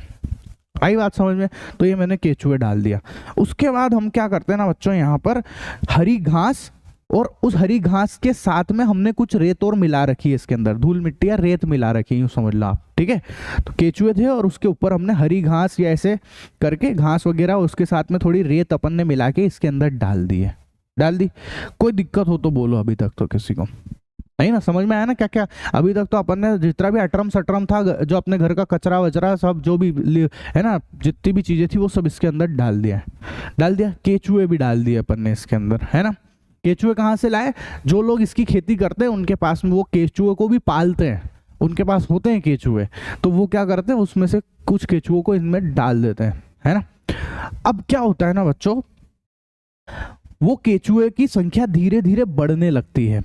देखो पहले मैंने केचुए कम डाले थे, लेकिन अब केचुए जो वो ज्यादा मात्रा में है ना, केचुओं की संख्या बढ़ने लगती है। क्यों बढ़ने लगती है? बढ़िया केचुओं को मस्त खाने पीने की चीजें मिल रही है ना। जितना भी ये जो आपने छिलके डाले हैं, चाय की पत्ती डाली है, ये जितनी भी चीजें डाली है ना, और गीला आपने गीलापन कर दिया इसके अंदर, तो केचुओं को गीली गीली जगह पसंद आती है ना।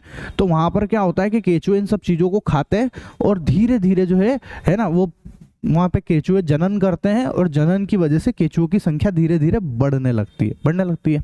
अब क्या होता है कि ये केचुए पता है क्या करते हैं, ये केचुए जैसे इन्होंने खाना खा लिया, अब खाना खाने के बाद भाई ये पोटी करेंगे कि नहीं करेंगे, है ना। ये पोटी करते हैं, ये मल करते हैं, उस मल की वजह से यहाँ पर धीरे धीरे करके ऐसे ये जो है ढीली सी एक मिट्टी बन जाती है, ढीली ढीली मिट्टी बन जाती है बच्चों, है ना। ये हमको ऐसा लगता है ढीली सी मिट्टी है, एक्चुअल में ये ढीली मिट्टी जो है ये हमारा वर्मी कंपोस्ट है। आई समझ में बात? ये ढीली मिट्टी क्या है? यही वर्मी कंपोस्ट है, यही अपने का वर्मी खाद है ना। समझ में आया? यही वर्मी कंपोस्ट है। अब अपन को करना क्या है, देखो इस वर्मी कंपोस्ट को यूज करना है अपने को, है ना, खेतों में डालना है और काम खत्म, ठीक है। पर क्या होता है कि इसके अंदर जो है केचुए भी है बहुत सारे, तो अपन उस केचुओं को मारना नहीं चाहते हैं, देखो, है ना। उन केचुओं को अपन संभाल के रखना चाहते हैं, उन केचुओं का पालन करना चाहते हैं। तो अपन ने क्या करा, अपन जो क्या करते हैं, इन केचुओं के लिए अलग से खाना जो है यहाँ साइड में इधर डाल देते हैं इसमें, ठीक है, इसको हटा देते हैं, है ना। तो अब केचुओं को वहाँ खाना दिखता है ना, तो केचुए फटाफट ऊपर आते हैं और उस खाने की तरफ दौड़ते हैं। देखो ये जा रहे हैं उधर की तरफ, जो केचुए इस मिट्टी के अंदर थे ना, इस वर्मी कंपोस्ट में, वो सारे के सारे उस खाने को देखते हुए जो है उधर की तरफ ऐसे ऐसे करके देखो सब दौड़ गए, ये खाने को दौड़ गए, है ना। तो अब देखो आप, ये जो अब यहाँ पर केचुए है नहीं, है ना, तो मैं अब एक फावड़ा लाया और उससे जो है मैंने जो ये वर्मी कंपोस्ट है इसको लिया यहाँ पे, ठीक है, और इसको ले जाके मैंने ऐसी जगह पे डाला जैसे जहाँ धूप आ रही हो, खूब सूरज की गर्मी हो, ऐसी जगह पे। मतलब कहने का मतलब मैंने इसको सुखाने के लिए, है ना, सुखाने के लिए, देखो ये सूरज आया जैसे गर्मी के लिए, है ना, तो सुखाने के लिए मैंने इसको यहाँ पर डाला, ठीक है, ये अलग कर दिया इसको ऐसा। तो ये बन गया बच्चों अपना वर्मी कंपोस्ट। अब बस इस वर्मी कंपोस्ट को आप जो है आपके पेड़ पौधों में के लिए जो है मिट्टी, जहां पर भी आपको फसल उगानी है उस मिट्टी के अंदर इसको डालो, बन गई बहुत जोरदार खाद, ठीक है, अच्छी फसल उगेगी आपको। आई समझ में बात? कोई दिक्कत हो तो बोलो किसी को, नहीं? ठीक है। अब खाद के दोष क्या क्या है? जो खाद आप बोल रहे हो इसके कुछ ना कुछ तो दोष होंगे, तो क्या क्या दोष है? इसका रख रखाव सुविधाजनक नहीं होता। देखो आप, ये ना बहुत मुश्किल, आप शक्ल ही देख लो ना इसकी, कैसे आप इसको मतलब बहुत अटपटा लगता है संभालने, बदबू सी आती रहती है, अच्छा नहीं लगता है, रख रखाव सुविधाजनक नहीं होता है ना। यह पौधों के वृद्धि और विकास में धीरे धीरे वृद्धि लाता है। मतलब ये जो है ये क्या है, देखो ऑर्गेनिक खाद है एक तरीके से, तो ये धीरे धीरे पौधे की ग्रोथ करवाता है, ऐसे नहीं कि फटाक से ग्रोथ करा दे, है ना। लेकिन हमारे जो दूसरे वाले खाद आते हैं जो बाजार में मिलते हैं उससे फटाफट ग्रोथ होती है, पर इनसे धीरे धीरे लेकिन नेचुरली ग्रोथ होती है इससे। आई समझ में बात? अब देखो फिर एक और तरह की खाद होती है जिसको हम लोग बोलते हैं बच्चों हरी खाद। क्या बोलते हैं?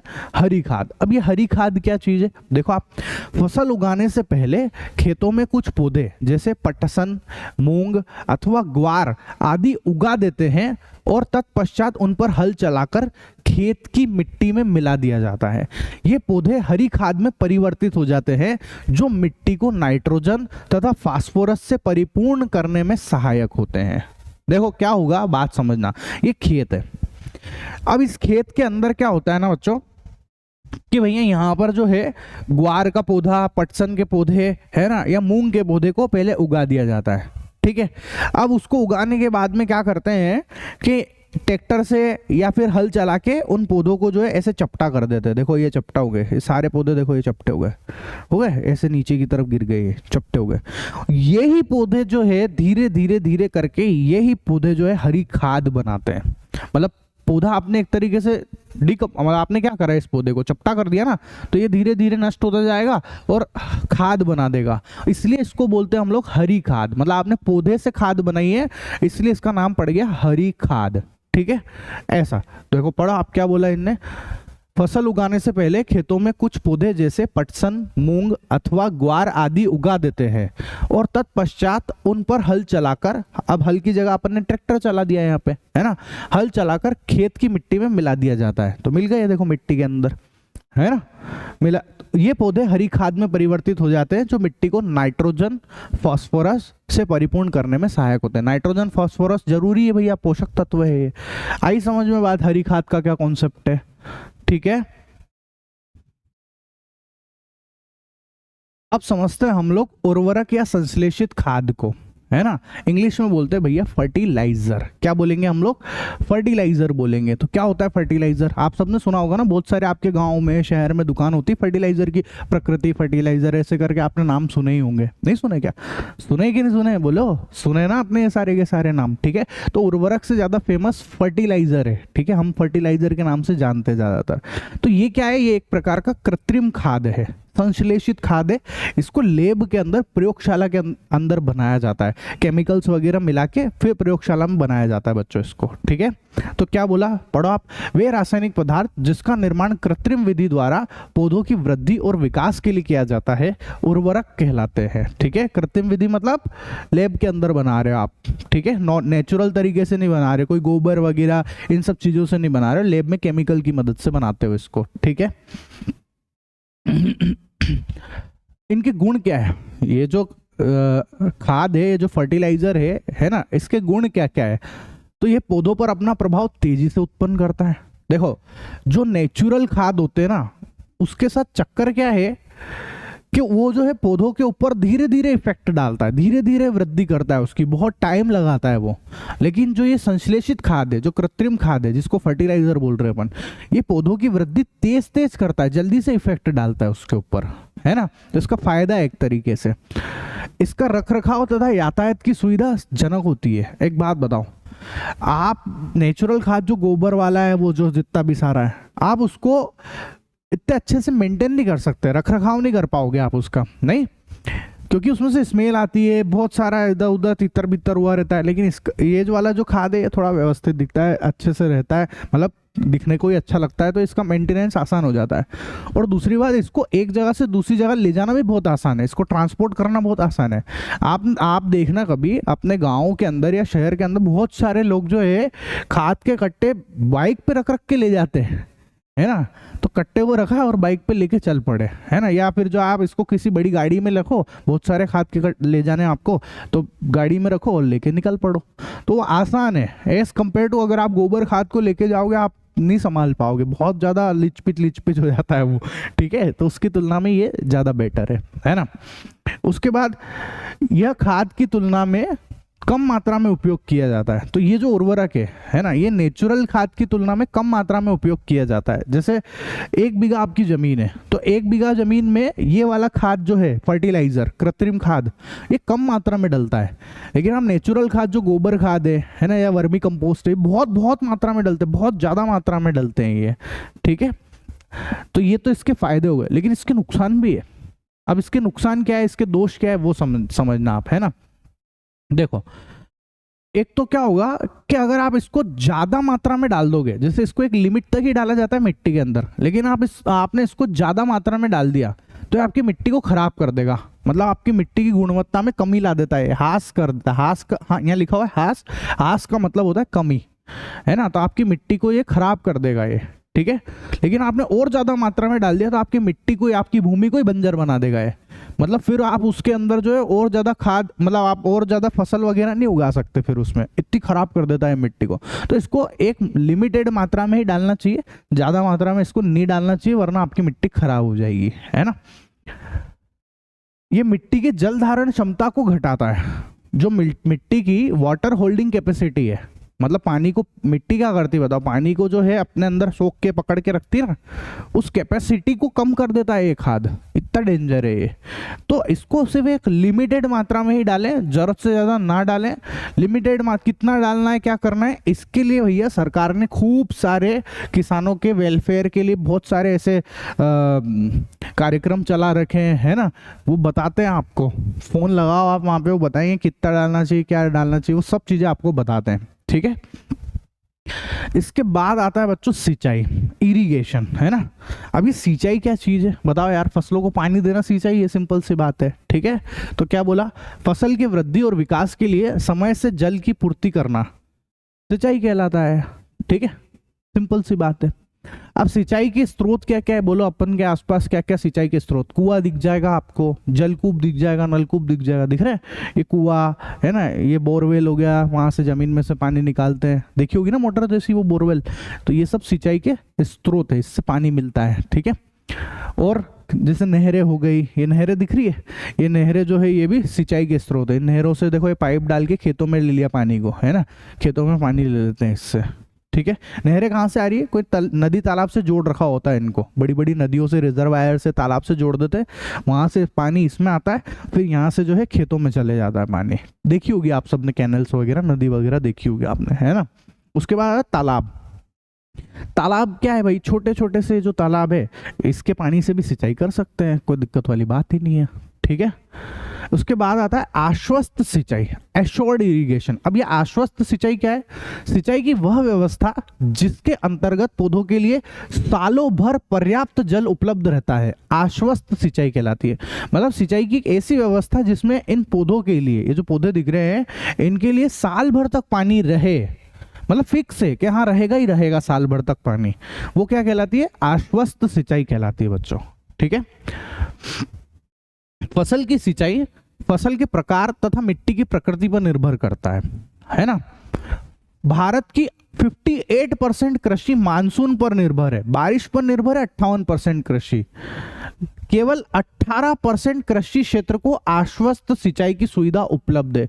सिर्फ 18% जो कृषि क्षेत्र है ना, वही आश्वस्त सिंचाई है, समझ लेना आप, बाकी तो सब मानसून के ऊपर डिपेंड कर रहा है ना, बारिश के ऊपर डिपेंड कर रहा है। अब बारिश के आश्वस्त है क्या, कभी आई कभी नहीं आई, कभी कम आई, कैसे भी हो सकता है, कुछ भी हो सकता है, इसलिए बारिश को आश्वस्त नहीं बोल सकते अपन, ठीक है।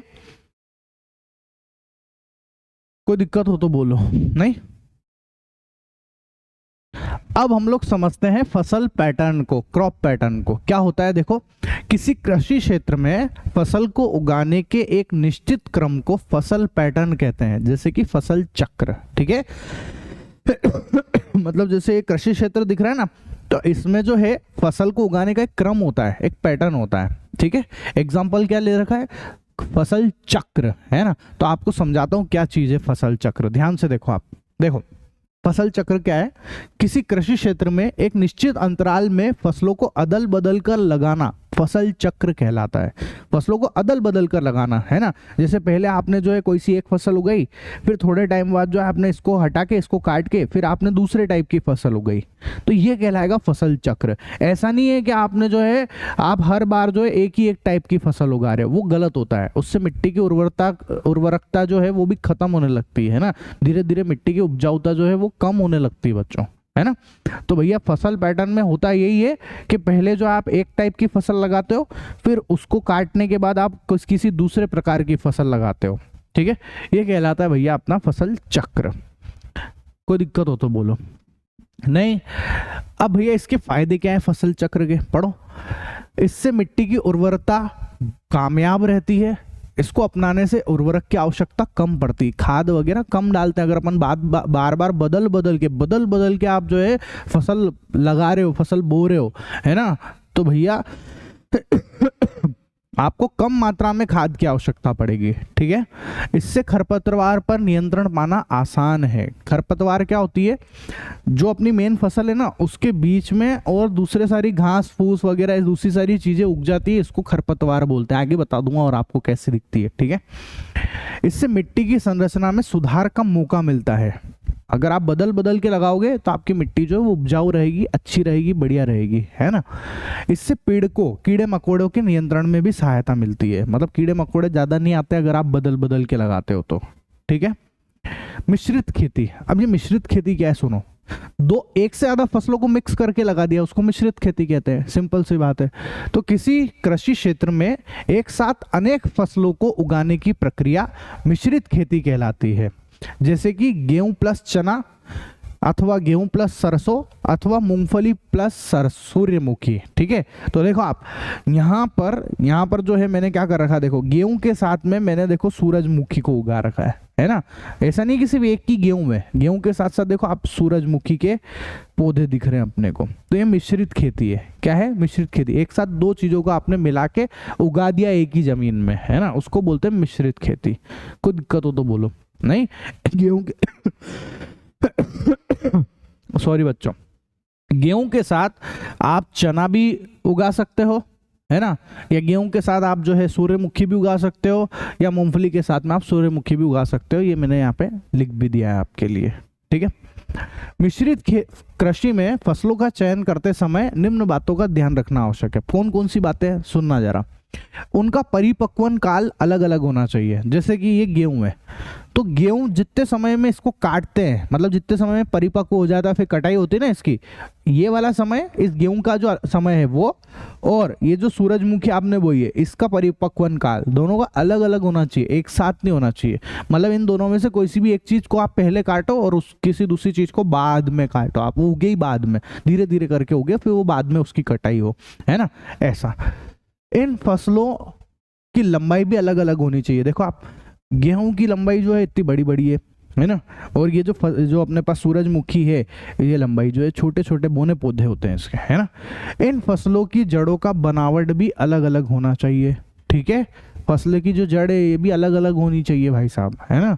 इनमें जल संबंधी आवश्यकताएं भी अलग अलग होनी चाहिए। बिल्कुल, कोई सा एक पता पड़ा कि अगर दोनों ही एक जैसे पानी पी रहे हैं, जमीन से एक जैसा पानी खींच रहे हैं, तो फिर ऐसा हो ही नहीं सकता ना फिर कि भैया किसी एक की ग्रोथ ज़्यादा हो जाएगी, किसी एक की कम होगी, ऐसा लफड़ा पड़ जाएगा। ठीक है, तो भैया दोनों की पानी पीने की क्षमता जो है वो अलग अलग होनी चाहिए। दोनों की एक जैसी हो जाएगी तो फिर तो हो गया कल्याण, है ना, दोनों ही फसल खराब हो जाएगी। ठीक है, अब आता है बच्चों फसल सुरक्षा प्रबंधन। क्या होता है फसल सुरक्षा प्रबंधन? पढ़ो आप। विभिन्न कारणों से फसलों की होने वाली क्षति को रोकने के लिए किए गए उपाय फसल सुरक्षा प्रबंधन कहलाते हैं, है ना। जो फसलों की क्षति हो रही है किसी भी कारण से, उसको रोकने के लिए जो भी अपन उपाय करते हैं उसको हम लोग बोलते हैं फसल सुरक्षा प्रबंधन। फसलों की सुरक्षा करना। ठीक है, खरपतवार। अब देखो आप, इसमें सबसे पहले खरपतवार आता है। मैंने आपको खरपतवार अभी पहले बोला, इस खरपतवार को हटाना पड़ता है। कैसे हटेगा? देखो आप, देखो आपको यहाँ पर ये पौधे दिख रहे हैं, ये फसल दिख रही है, इस फसल के बीच बीच में देखो आप, यहाँ पर जो आपको ये घास दिख रही है, ये यहाँ पे बीच बीच में उगे हुए हैं, देखो बीच बीच में उग रहे हैं ये। ठीक है, ये है भैया खरपतवार। ठीक है, तो क्या बोला? फसलों के बीच उगाए अवांछित पौधे को खरपतवार कहते हैं। देखना आप खेत के अंदर भी ऐसे ही होता है, आपने कोई सी फसल उगाई लेकिन उसके अलावा भी आपको छोटे मोटे दूसरी फूसी घास फूस और भी चीजें नजर आ जाएगी, तो वो सब क्या है? वो खरपतवार है बच्चों। वो इस फसल को नुकसान पहुंचाती है। ये नुकसान कैसे पहुंचाती है? देखो, जैसे समझो कि इस पौधे को जमीन से पानी खींचना है, इसको जितने पानी की जरूरत है, जमीन में तो है जितना पानी उतना ही है, इसको पानी चाहिए, तो ये भी पानी खींच रहा है जमीन से, लेकिन ये उसी समय जो है ये जो खरपतवार है ये भी पानी खींच रही है ना, ये जबरदस्ती पानी खींच रही है वहां से, इसको भी बड़ा होना है। अब जबकि इसकी अपने को जरूरत नहीं है, तो बताओ ये दोनों पानी खींचेंगे तो पानी की कैपेसिटी जो है जमीन में से वो कम होगी कि नहीं होगी? तो बेकार काम हो जाएगा ना अपने लिए। अगर ये भी पानी खींचेगा तो इन सब पौधों को जो है कम मात्रा में पानी मिलेगा, इनको ढंग से पानी नहीं मिलेगा फिर, है ना। इसलिए इनको नहीं होना चाहिए। तो अब लेकिन ये उगते हैं अपने आप, नेचुरली उगते हैं, है ना। तो फिर इनको कैसे हटाए? कुछ नहीं भैया, आप फावड़ा लो या इनको ऐसे उखाड़ो अपने आप से, है कि नहीं। ऐसे जो है जैसे दिख रहा है इस तरीके से खींच खींच के ले जाओ इनको, फावड़ों से अलग कर दो इनको। आया समझ में? इस तरीके से हटाते हैं। एग्जाम्पल क्या है खरपतवार के? दूब, मोथा, गाजर घास, चोलाई, भतुआ, हिरण सूखी घास इत्यादि। नाम वगैरह याद तो रखने पड़ेंगे आपको, ठीक है। गाजर घास हो गया, चोलाई हो गई, ये तो नाम तो याद रखने पड़ेंगे, इसका अपन कुछ भी नहीं कर सकते, है ना। खरपतवार नाशी, एक तो आप खुद पकड़ पकड़ के हटाओ, या फिर जो आप नाशी, खरपतवार नाशी को डाल दो इसके ऊपर, जिससे खरपतवार जो है वो नष्ट होती जाएगी।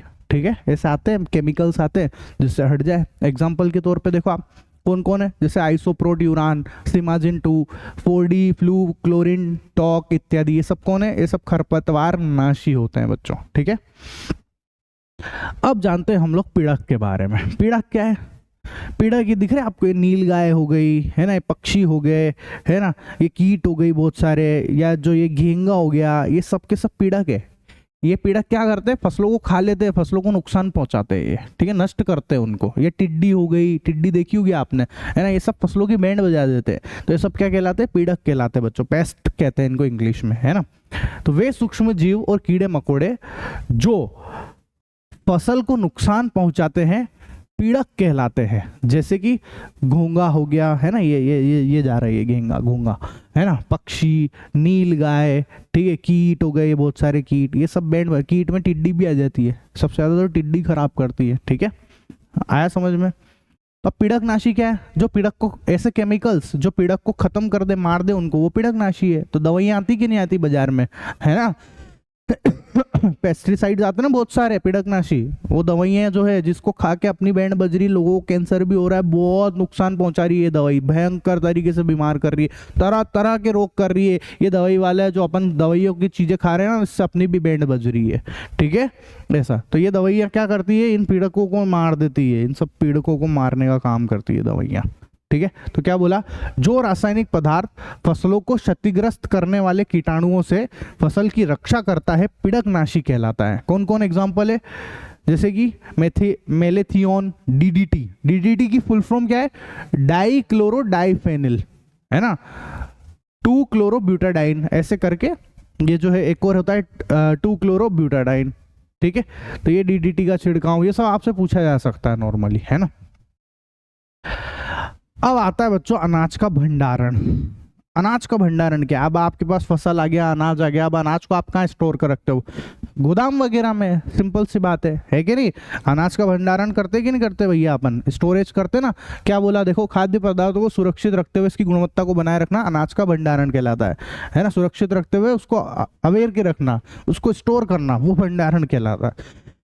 जैसे देखो ये स्टोर रूम में, इसका एक का शटर खोलता हूँ इसका, फिर आपको और अच्छे से दिखेगा। देखो, दिखा, ये देखो बोरियां वगैरह रख रखी है, होते ना लोगों के पास गोदाम होते कि नहीं, उसमें बोरियां रख रखे। जैसे ये को स्टोर रूम देखो आप, ये रहा, है ना। इसको भी देखो, ये तो अभी खाली पड़ा हुआ है ना, इसमें अभी नया अनाज आएगा, उसको भरेंगे अपन, ठीक है। तो ये, और यहाँ से स्टोर रूम में जो है गाड़ी आती है, वो गाड़ी क्या करती है? अनाज उतारती है या अनाज लेके जाती है इसको जहाँ पे भी लेके जाना होता है, ठीक है। सबने देखा होगा गोदाम वगैरह में, है ना। अब जो अनाज के भंडारण के मुख्यतः 2 तरीके हैं। जो स्टोर रूम होते हैं ना बच्चों, वो भी 2 तरीके के होते हैं।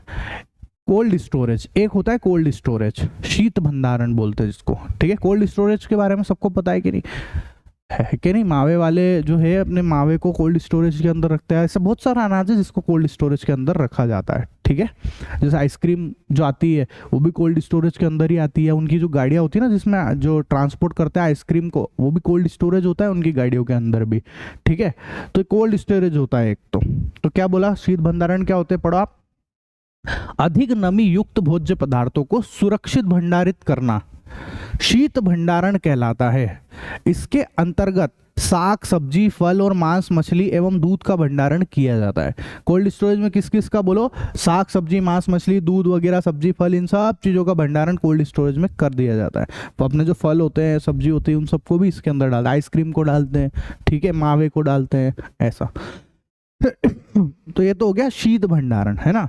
और दूसरा जो होता है बच्चों, वो होता है शुष्क भंडारण। शुष्क भंडारण और कुछ नहीं, गोदामी आपके, ठीक है। पढ़ो आप। अत्यंत कम नमी युक्त भोज्य पदार्थों के भंडारण की प्रक्रिया शुष्क भंडारण कहलाती है। जैसे कि अनाज वगैरह, गोदाम के अंदर ही तो अनाज को डालते हैं अपन। देखो, ये देखो आप, दिखा, ये इधर देखो आप, ये जो गोदाम दिख रहे हैं, इसके अंदर ही तो अनाज को डालते हैं अपन। बोलो, डालते हैं कि नहीं डालते? इन गोदाम में ही तो अनाज डालते हैं। तो अनाज क्या है? शुष्क होते हैं, सूखे सूखे होते हैं ना, थोड़े नमी वाले नहीं होते हैं ये, ठीक है। तो इन अनाज वगैरह को शुष्क भंडारण, ड्राई स्टोरेज किया जाता है, ठीक है। अनाज मसाला हो गया, अनाज की उपलब्धता को सालों भर सभी जगह सुविधाजनक रूप से सुनिश्चित करना ही भंडारण का मुख्य उद्देश्य है। मतलब आप स्टोर करके रख लेते हो, फिर उसको साल भर तक यूज करते हो। घर में भी तो करते हैं अपन ऐसा बहुत बार, नहीं? अनाज की बोरियां ले आते हैं, फिर उसको गेहूं की बोरी लेके आए, 2 बोरी 3 बोरी जितनी बोरी है ना, सबके घर के अलग अलग हिस्ट्री है कि नहीं? तो भैया वहाँ पर जो है उस बोरी से फिर अपन क्या करते हैं, धीरे धीरे जो है उसको पिसाते जाते हैं गेहूं को, और फिर रोटी खाते जाते हैं, है कि नहीं? अब आता है बच्चों पशुपालन। अब हम लोग समझते हैं बच्चों पशुपालन को। पशुपालन को इंग्लिश में बोलते हैं एनिमल हस्बेंडरी। क्या बोलते हैं? एनिमल हस्बेंडरी बोलते हैं बच्चों, है ना? तो देखो नाम से समझ में आ रहा है, पशुपालन का मतलब होता है पशुओं का पालन पोषण करना। क्या कहलाता है? पशुपालन कहलाता है। अब पशुओं का पालन पोषण क्यों करते हैं? पशुओं का पालन पोषण हम अपने भोजन की प्राप्ति के लिए कर सकते हैं, है ना?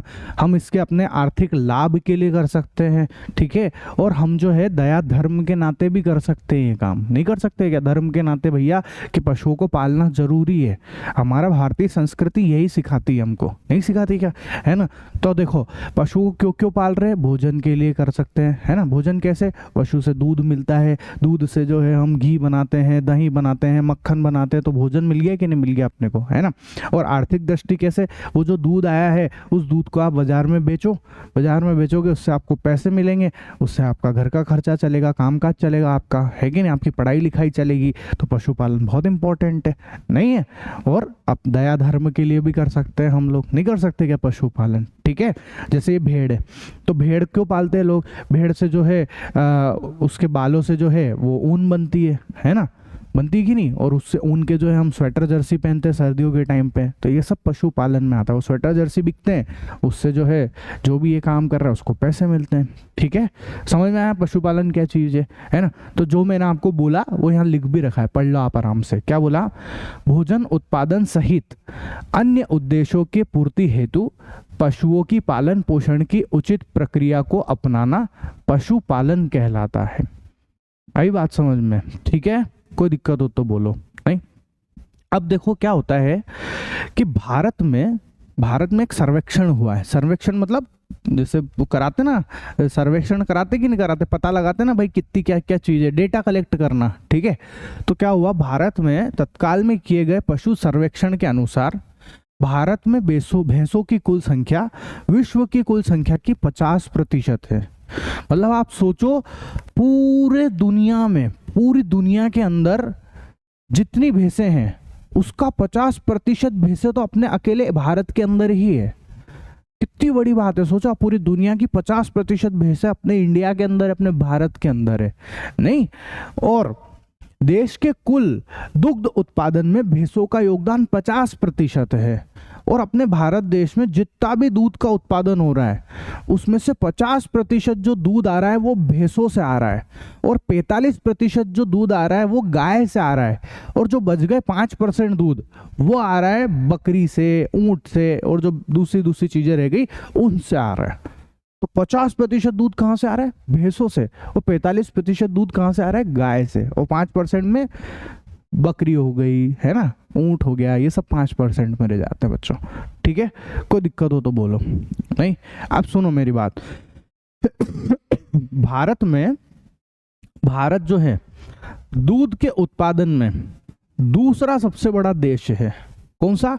दूसरे नंबर का। तो पहले नंबर पे कौन है? संयुक्त राज्य अमेरिका, USA, ठीक है? तो क्या लिखा पढ़ो आप, अमेरिका के बाद दूसरे स्थान पर है दूध के उत्पादन में, संयुक्त राज्य अमेरिका के बाद दूसरे स्थान पर है, ठीक है? लिख रहेगा ना, भारत दूध उत्पादन में संयुक्त राज्य अमेरिका के बाद दूसरे स्थान पर है, जबकि पशुधन में पहले स्थान पर है।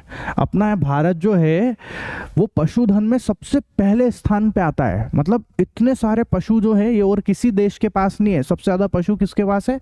हमारे भारत देश के पास है, हम लोगों के पास है, ठीक है? तो गर्व होना चाहिए इस बात पे। नहीं आया समझ में? ठीक है, अब देखो दूध देने वाली पशुओं की नस्लें, है ना? क्या है अपना हेडिंग? दूध देने वाली पशुओं की नस्लें। अब दूध देने वाली पशु कौन कौन से बताओ? आप खुद वैसे ही जानते हो, गाय हो गया, भैंस हो गया, है ना? तो सबसे पहले हम समझते हैं गाय को, ठीक है? तो भारत में कुल गायों की 32 नस्लें हैं। कितनी नस्लें? 32 नस्लें अपने भारत के अंदर, अलग अलग तरह की 32 गायें हैं अपने भारत के अंदर, है ना। जिसमें से 3 नस्लें कौन कौन सी जो ज़्यादा फेमस होगी वो कौन सी है, सुनो आप। जैसे कि लाल सिंधी, ये ना, ये लाल सिंधी है, देखो आप, ये लाल सिंधी, साहीवाल, और तीसरे नंबर पे है गिर। ठीक है, तो ये 3 नस्लें हैं गाय की। कुछ नस्लें अपन ने अपने आसपास भी देखी होगी, वाइट सफेद कलर की गाय, है ना, वो भी है। तो ऐसे टोटल 32 नस्लें हैं, है ना। अच्छा, इन 32 नस्लों में से भी सबसे ज्यादा जो दूध देती है, मतलब उच्चतम किस्म की नस्लें, है ना, वो कौन कौन सी पता है आपको? वो है भैया हमारे पास में जर्सी, ब्राउन स्विस और होलेस्टाइन फ्रिसियन। ये जो 3 प्रकार की नस्लें दिख रही है आपको, ये जो मैंने लिखी जर्सी और ये 300 दिनों में 3000 लीटर से लेकर 5000 लीटर तक का दूध दे देती है। ये इतनी बेहतरीन क्वालिटी वाली गाय है, इतनी उच्च क्वालिटी की गाय है ये। आई बात समझ में?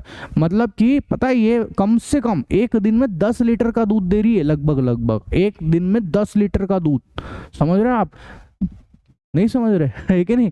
क्या बोला, पढ़ो आप। 300 दिनों में दुग्ध श्रवण काल में 3000 से 5000 लीटर तक का दूध देती है। इतना ज्यादा दूध देती है ये, अपने यहाँ की नॉर्मल गाय नहीं दे रही, पर ये वाली किस्म की तो देती है। ठीक है, याद रखना, जर्सी गाय, जिसमें से स्पेशली जर्सी गाय का नाम बहुत फेमस है। ठीक है ना। अच्छा, उसके बाद आता है भैया भैंस। कौन देता है दूध? और भैंस देती है ना। ज्यादातर के घरों में भैंस का ही दूध आता है ना। हमारे देश में भैंसों की कुल 7 नस्लें हैं। कितनी नस्लें हैं? 7 नस्लें हैं, जिसमें से कुछ नॉर्मल बता देता हूँ मैं, है ना, 4-5 बता देता हूँ आपको। कौन कौन सी? जैसे कि मुर्रा, ठीक है, ये मुर्रा है,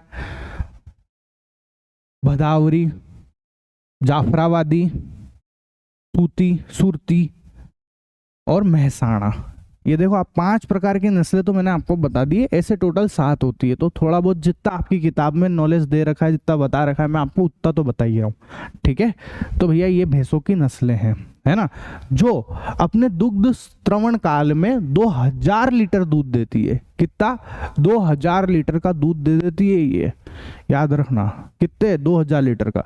नॉर्मली इनका दुग्ध श्रवण काल भी कुछ ऐसे ही होता है, 300 दिनों के आसपास। ठीक है ना। अब आता है बच्चों पशु आहार। पशुओं का आहार क्या है? सिंपल सी बात है, हम जो खाते हैं वो हमारे मनुष्यों का आहार। अब जो ये गाय भैंसे खाती है, जो जानवर खाते हैं, वो पशु आहार है। जो पशु खाता है वो पशु आहार है। ठीक है, तो कौन कौन सा है? भोजन की वह आवश्यक मात्रा जिसे पशु 24 घंटे के दौरान खाते हैं, पशु आहार कहलाती है।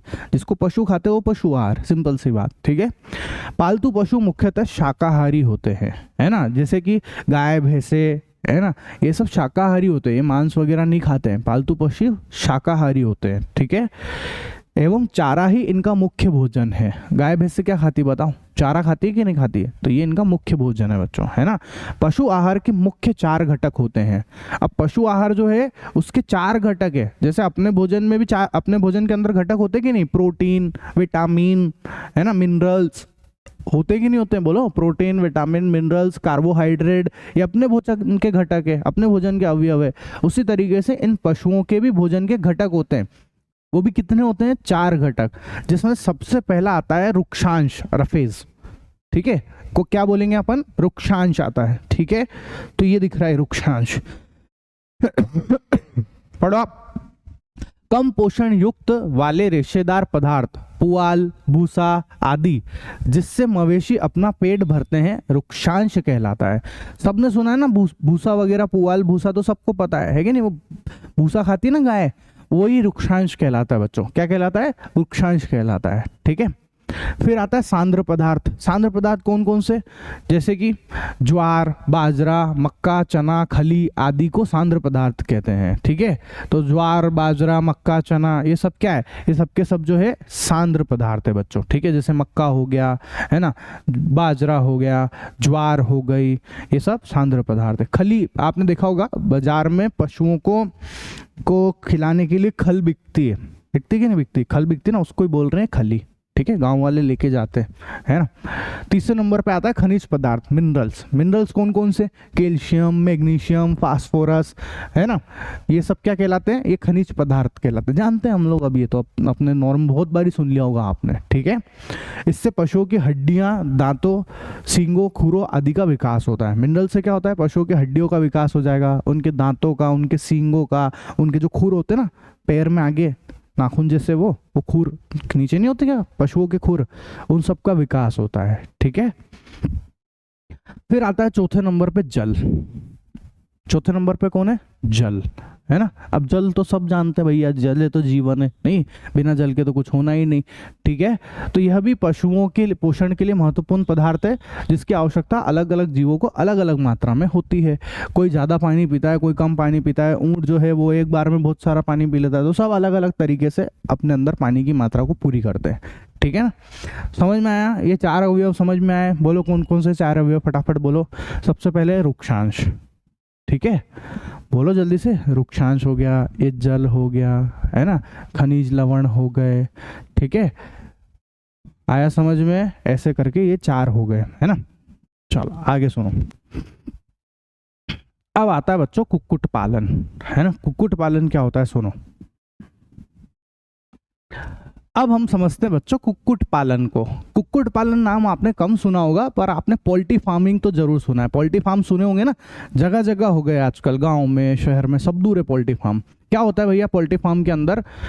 अंडों की प्राप्ति के लिए, है ना, अंडों की, मांस की प्राप्ति के लिए भैया क्या करते हैं कि मुर्गियां, बतख, इन सब चीज़ों को पाला जाता है, ठीक है। इसी को बोलते हैं हम लोग कुक्कुट पालन। कुक्कुट मतलब होता है मुर्गी, ठीक है। ऐसा तो क्या बोला देखो, मांस अथवा अंडे की प्राप्ति के लिए मुर्गी, टर्की, बदक आदि जानवरों को पालना कुक्कुट पालन कहलाता है ना। हम सबको पता है कि मुर्गी जो है अपने अंदर से अंडा देती है, देती कि नहीं देती है। तो इन अंडों के लिए इन सबको पाला जाता है। ये अंडे बाजार में बिकते हैं, लोग खाते हैं इनको, फिर बिकते हैं, इससे बिजनेस होता है, पैसे कमाते हैं लोग, ठीक है। आई बात समझ में? कोई दिक्कत हो तो बोलो, नहीं? अच्छा,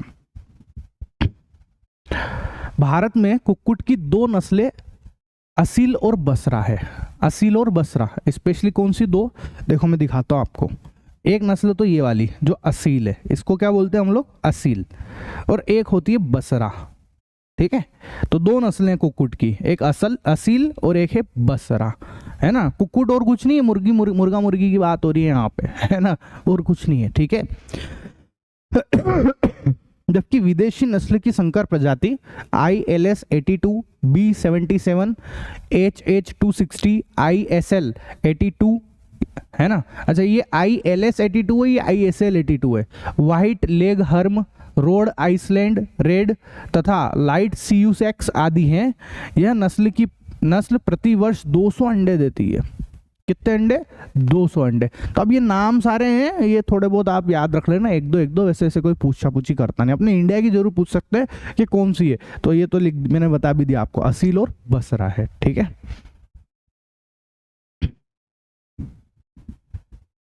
अब आता है बच्चों मत्स्य उत्पादन पे, है ना, फिश प्रोडक्शन। अब फिश प्रोडक्शन क्या है? मछली का उत्पादन करना फिश प्रोडक्शन है, सिंपल सी बात है, ठीक है। तो कृत्रिम जलीय परितंत्र का निर्माण कर मछलियों के पालन पोषण के द्वारा उनके उत्पाद की प्रक्रिया को मत्स्य उत्पादन कहते हैं, सिंपल सी बात है, ठीक है। बोलो मछलियाँ कहाँ रहती है? पानी के अंदर रहती है। तो लोग बागों ने क्या करा, कृत्रिम तरीके से तालाब वगैरह बना देते हैं, है ना, कृत्रिम तरीके से जो है झीलें टाइप बना देते हैं, उसके अंदर मछलियों का उत्पादन करते हैं। बस यही कहलाता है मछली उत्पादन। मछलियों को पैदा करना मछली उत्पादन कहलाता है, ठीक है। आई समझ में बात, है ना। इसके बाद आता है बच्चों मत्स्य पालन। अब आपने उत्पादन तो कर दिया, अब उसको पालना भी तो पड़ेगा, है कि नहीं। तो मत्स्य पालन क्या होता है? मछलियों के व्यापारिक उत्पादन के लिए उनका पालन करना, उनका प्रजनन करना एवं उनके अंडे से नई मछलियों का उत्पादन करना मत्स्य पालन कहलाता है, ठीक है। इनको बेचने के लिए भैया मछलियों को जो है, मछलियाँ बाजार में बिकती है, सबको पता है, फिश मार्केट में, है ना, मछलियाँ जो है वहाँ पे बिकती है। तो उन बेचने के लिए उनको, इनका उत्पादन करते हैं, इनको पालते हैं, इनके अंडे को जो है वो इनके अंडों से जो मछलियाँ बनाते हैं, इनका जनन कराते हैं ताकि ज़्यादा से ज़्यादा मछलियाँ पैदा हो। ये सब काम करते हैं बच्चों, ठीक है। मैं आपको फिर से बोल रहा हूँ, मैं इन सब चीज़ों को प्रमोट नहीं करता हूँ। मैं शुद्ध शाकाहारी जैन हूँ। ये सिर्फ और सिर्फ किताब की भाषा है। मैं उस भाषा को यहाँ पर पढ़ के आपको बस सुना रहा हूँ, समझा रहा हूँ, ठीक है ना। ऐसा बाकी मैं इनमें से किसी भी चीज़ से मेरा कोई लेना देना नहीं है, कोई प्रमोशन किसी भी चीज़ का कुछ भी नहीं है भाई साहब ये, ठीक है। मजबूरी है हमारी कि किताब में ये चीज़ें लिखी हुई है तो मेरे को बच्चों को बताना पड़ता है, पढ़ाना पड़ता है ना। मृदु जल की मछलियाँ। अब मछलियाँ जो है वो भी अलग अलग तरीके से होती है। कैसे? ऐसी मछलियाँ जो मीठे पानी में रहती है ना, या मृदु पानी में रहती है, वो क्या कहलाती है? मृदु जल की मछलियाँ कहलाती है, ठीक है। जैसे कि ऐसी मछलियाँ जो तालाब, नहरों, नदियों, झीलों में पाए जाने वाली मछलियाँ मृदु जल की कहलाती है, ठीक है। जैसे कि रोहू, कतला, झींगा, है ना। ये मछली कौन सी है? ये रोहू है, ये वाली कतला है, ये वाली जो है ये झींगा मछली है। ये सब कहाँ पाई जाती है? तालाब में, नदियों में, इनमें पाई जाती है, इसलिए इनको मृदु जल की मछलियाँ कहते हैं। आपसे क्वेश्चन पूछा जा सकता है, मृदु जल की मछलियाँ क्या होती है, ठीक है। आपसे ये सब चीज़ें पूछी जा सकती है, तो लिख देना आंसर। कौन कौन सी है? रोहू, कतरा, झींगा, ये सब मृदु जल की मछलियाँ हैं, ठीक है। इसके बाद आता है लवणीय जल की मछलियाँ। अब लवणीय जल कौन होता है? समुद्र, सिंपल सी बात है ना। तो जो समुद्र के अंदर की जो मछलियाँ होती हैं उनको लवणीय जल की मछलियाँ कहते हैं, या खारे पानी की मछलियाँ कहते हैं, ठीक है। समुद्र में पाए जाने वाली मछलियाँ लवणीय जल की मछलियाँ कहलाती है। एग्जाम्पल जैसे सैल्मन, बॉम्बे डक, प्रॉम्फेट, है ना, sardine, whale, shark, hilsa, mackerel आदि। बहुत सारे नाम हैं, जिसमें आप शार्क वगैरह तो जानते हो, ये शार्क है, ठीक है। ये व्हेल जा रही है, ये व्हेल है, ये डॉल्फिन है ना। तो ये जो है ये सारी की सारी कौन सी मछलियाँ हैं बच्चों? खारे पानी की मछलियाँ या फिर लवणीय जल की मछलियाँ हैं, ठीक है। तो याद रखना, एक दो एग्जाम्पल याद रखना, पूछे जा सकते हैं आपसे ये सब। इसके बाद आता है बच्चों मधुमक्खी पालन, बी कीपिंग, है ना, मधुमक्खी पालन। अब बताओ, सिंपल सी डेफिनेशन है, अपने फायदे के लिए, शहद के लिए मधुमक्खियों का पालन करना मधुमक्खी पालन कहलाता है ना। मधुमक्खियों को पालते हैं तो शहद मिलता है, फिर वो शहद बाजार में बिकता है, उससे पैसे कमाते हैं लोग, ठीक है। तो क्या बोला? मधु अर्थात शहद प्राप्ति करने के लिए मधुमक्खियों को पालना मधुमक्खी पालन कहलाता है। सिंपल सी डेफिनेशन है इसकी, ठीक है। मधुमक्खी पालन की प्रक्रिया एक लघु उद्योग है। कौन सा उद्योग है बच्चों? लघु उद्योग है, जो कम पूंजी से ही शुरू हो जाता है, कम पूंजी से, इसमें ज्यादा पैसा नहीं लगता है, ठीक है ना। मधु उत्पादन के लिए, अब देखो कौन कौन सी है ना, इसमें मधुमक्खियों के भी प्रकार आ रहे हैं, पढ़ो आप। कौन सा? मधु उत्पादन के लिए एपिस सेरेना इंडिका, ये दिख रही है आपको, ये वाली मधुमक्खी, इसका नाम क्या है? Apis Serena indica. ये अपने भारतीय मक्खी है ना। भारतीय अपने यहाँ जो मधुमक्खी होती है ना, वो यही है।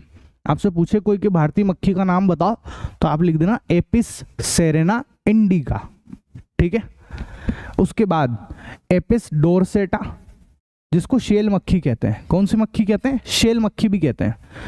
एपिस फ्लोरी, जो छोटी मक्खी होती है ना, ज़्यादातर अपने यहाँ पे भी दिख जाती है, कभी कभार तांतिया करते रहते हैं अपने यहाँ पे इसको, है ना, तांतिया, ठीक है।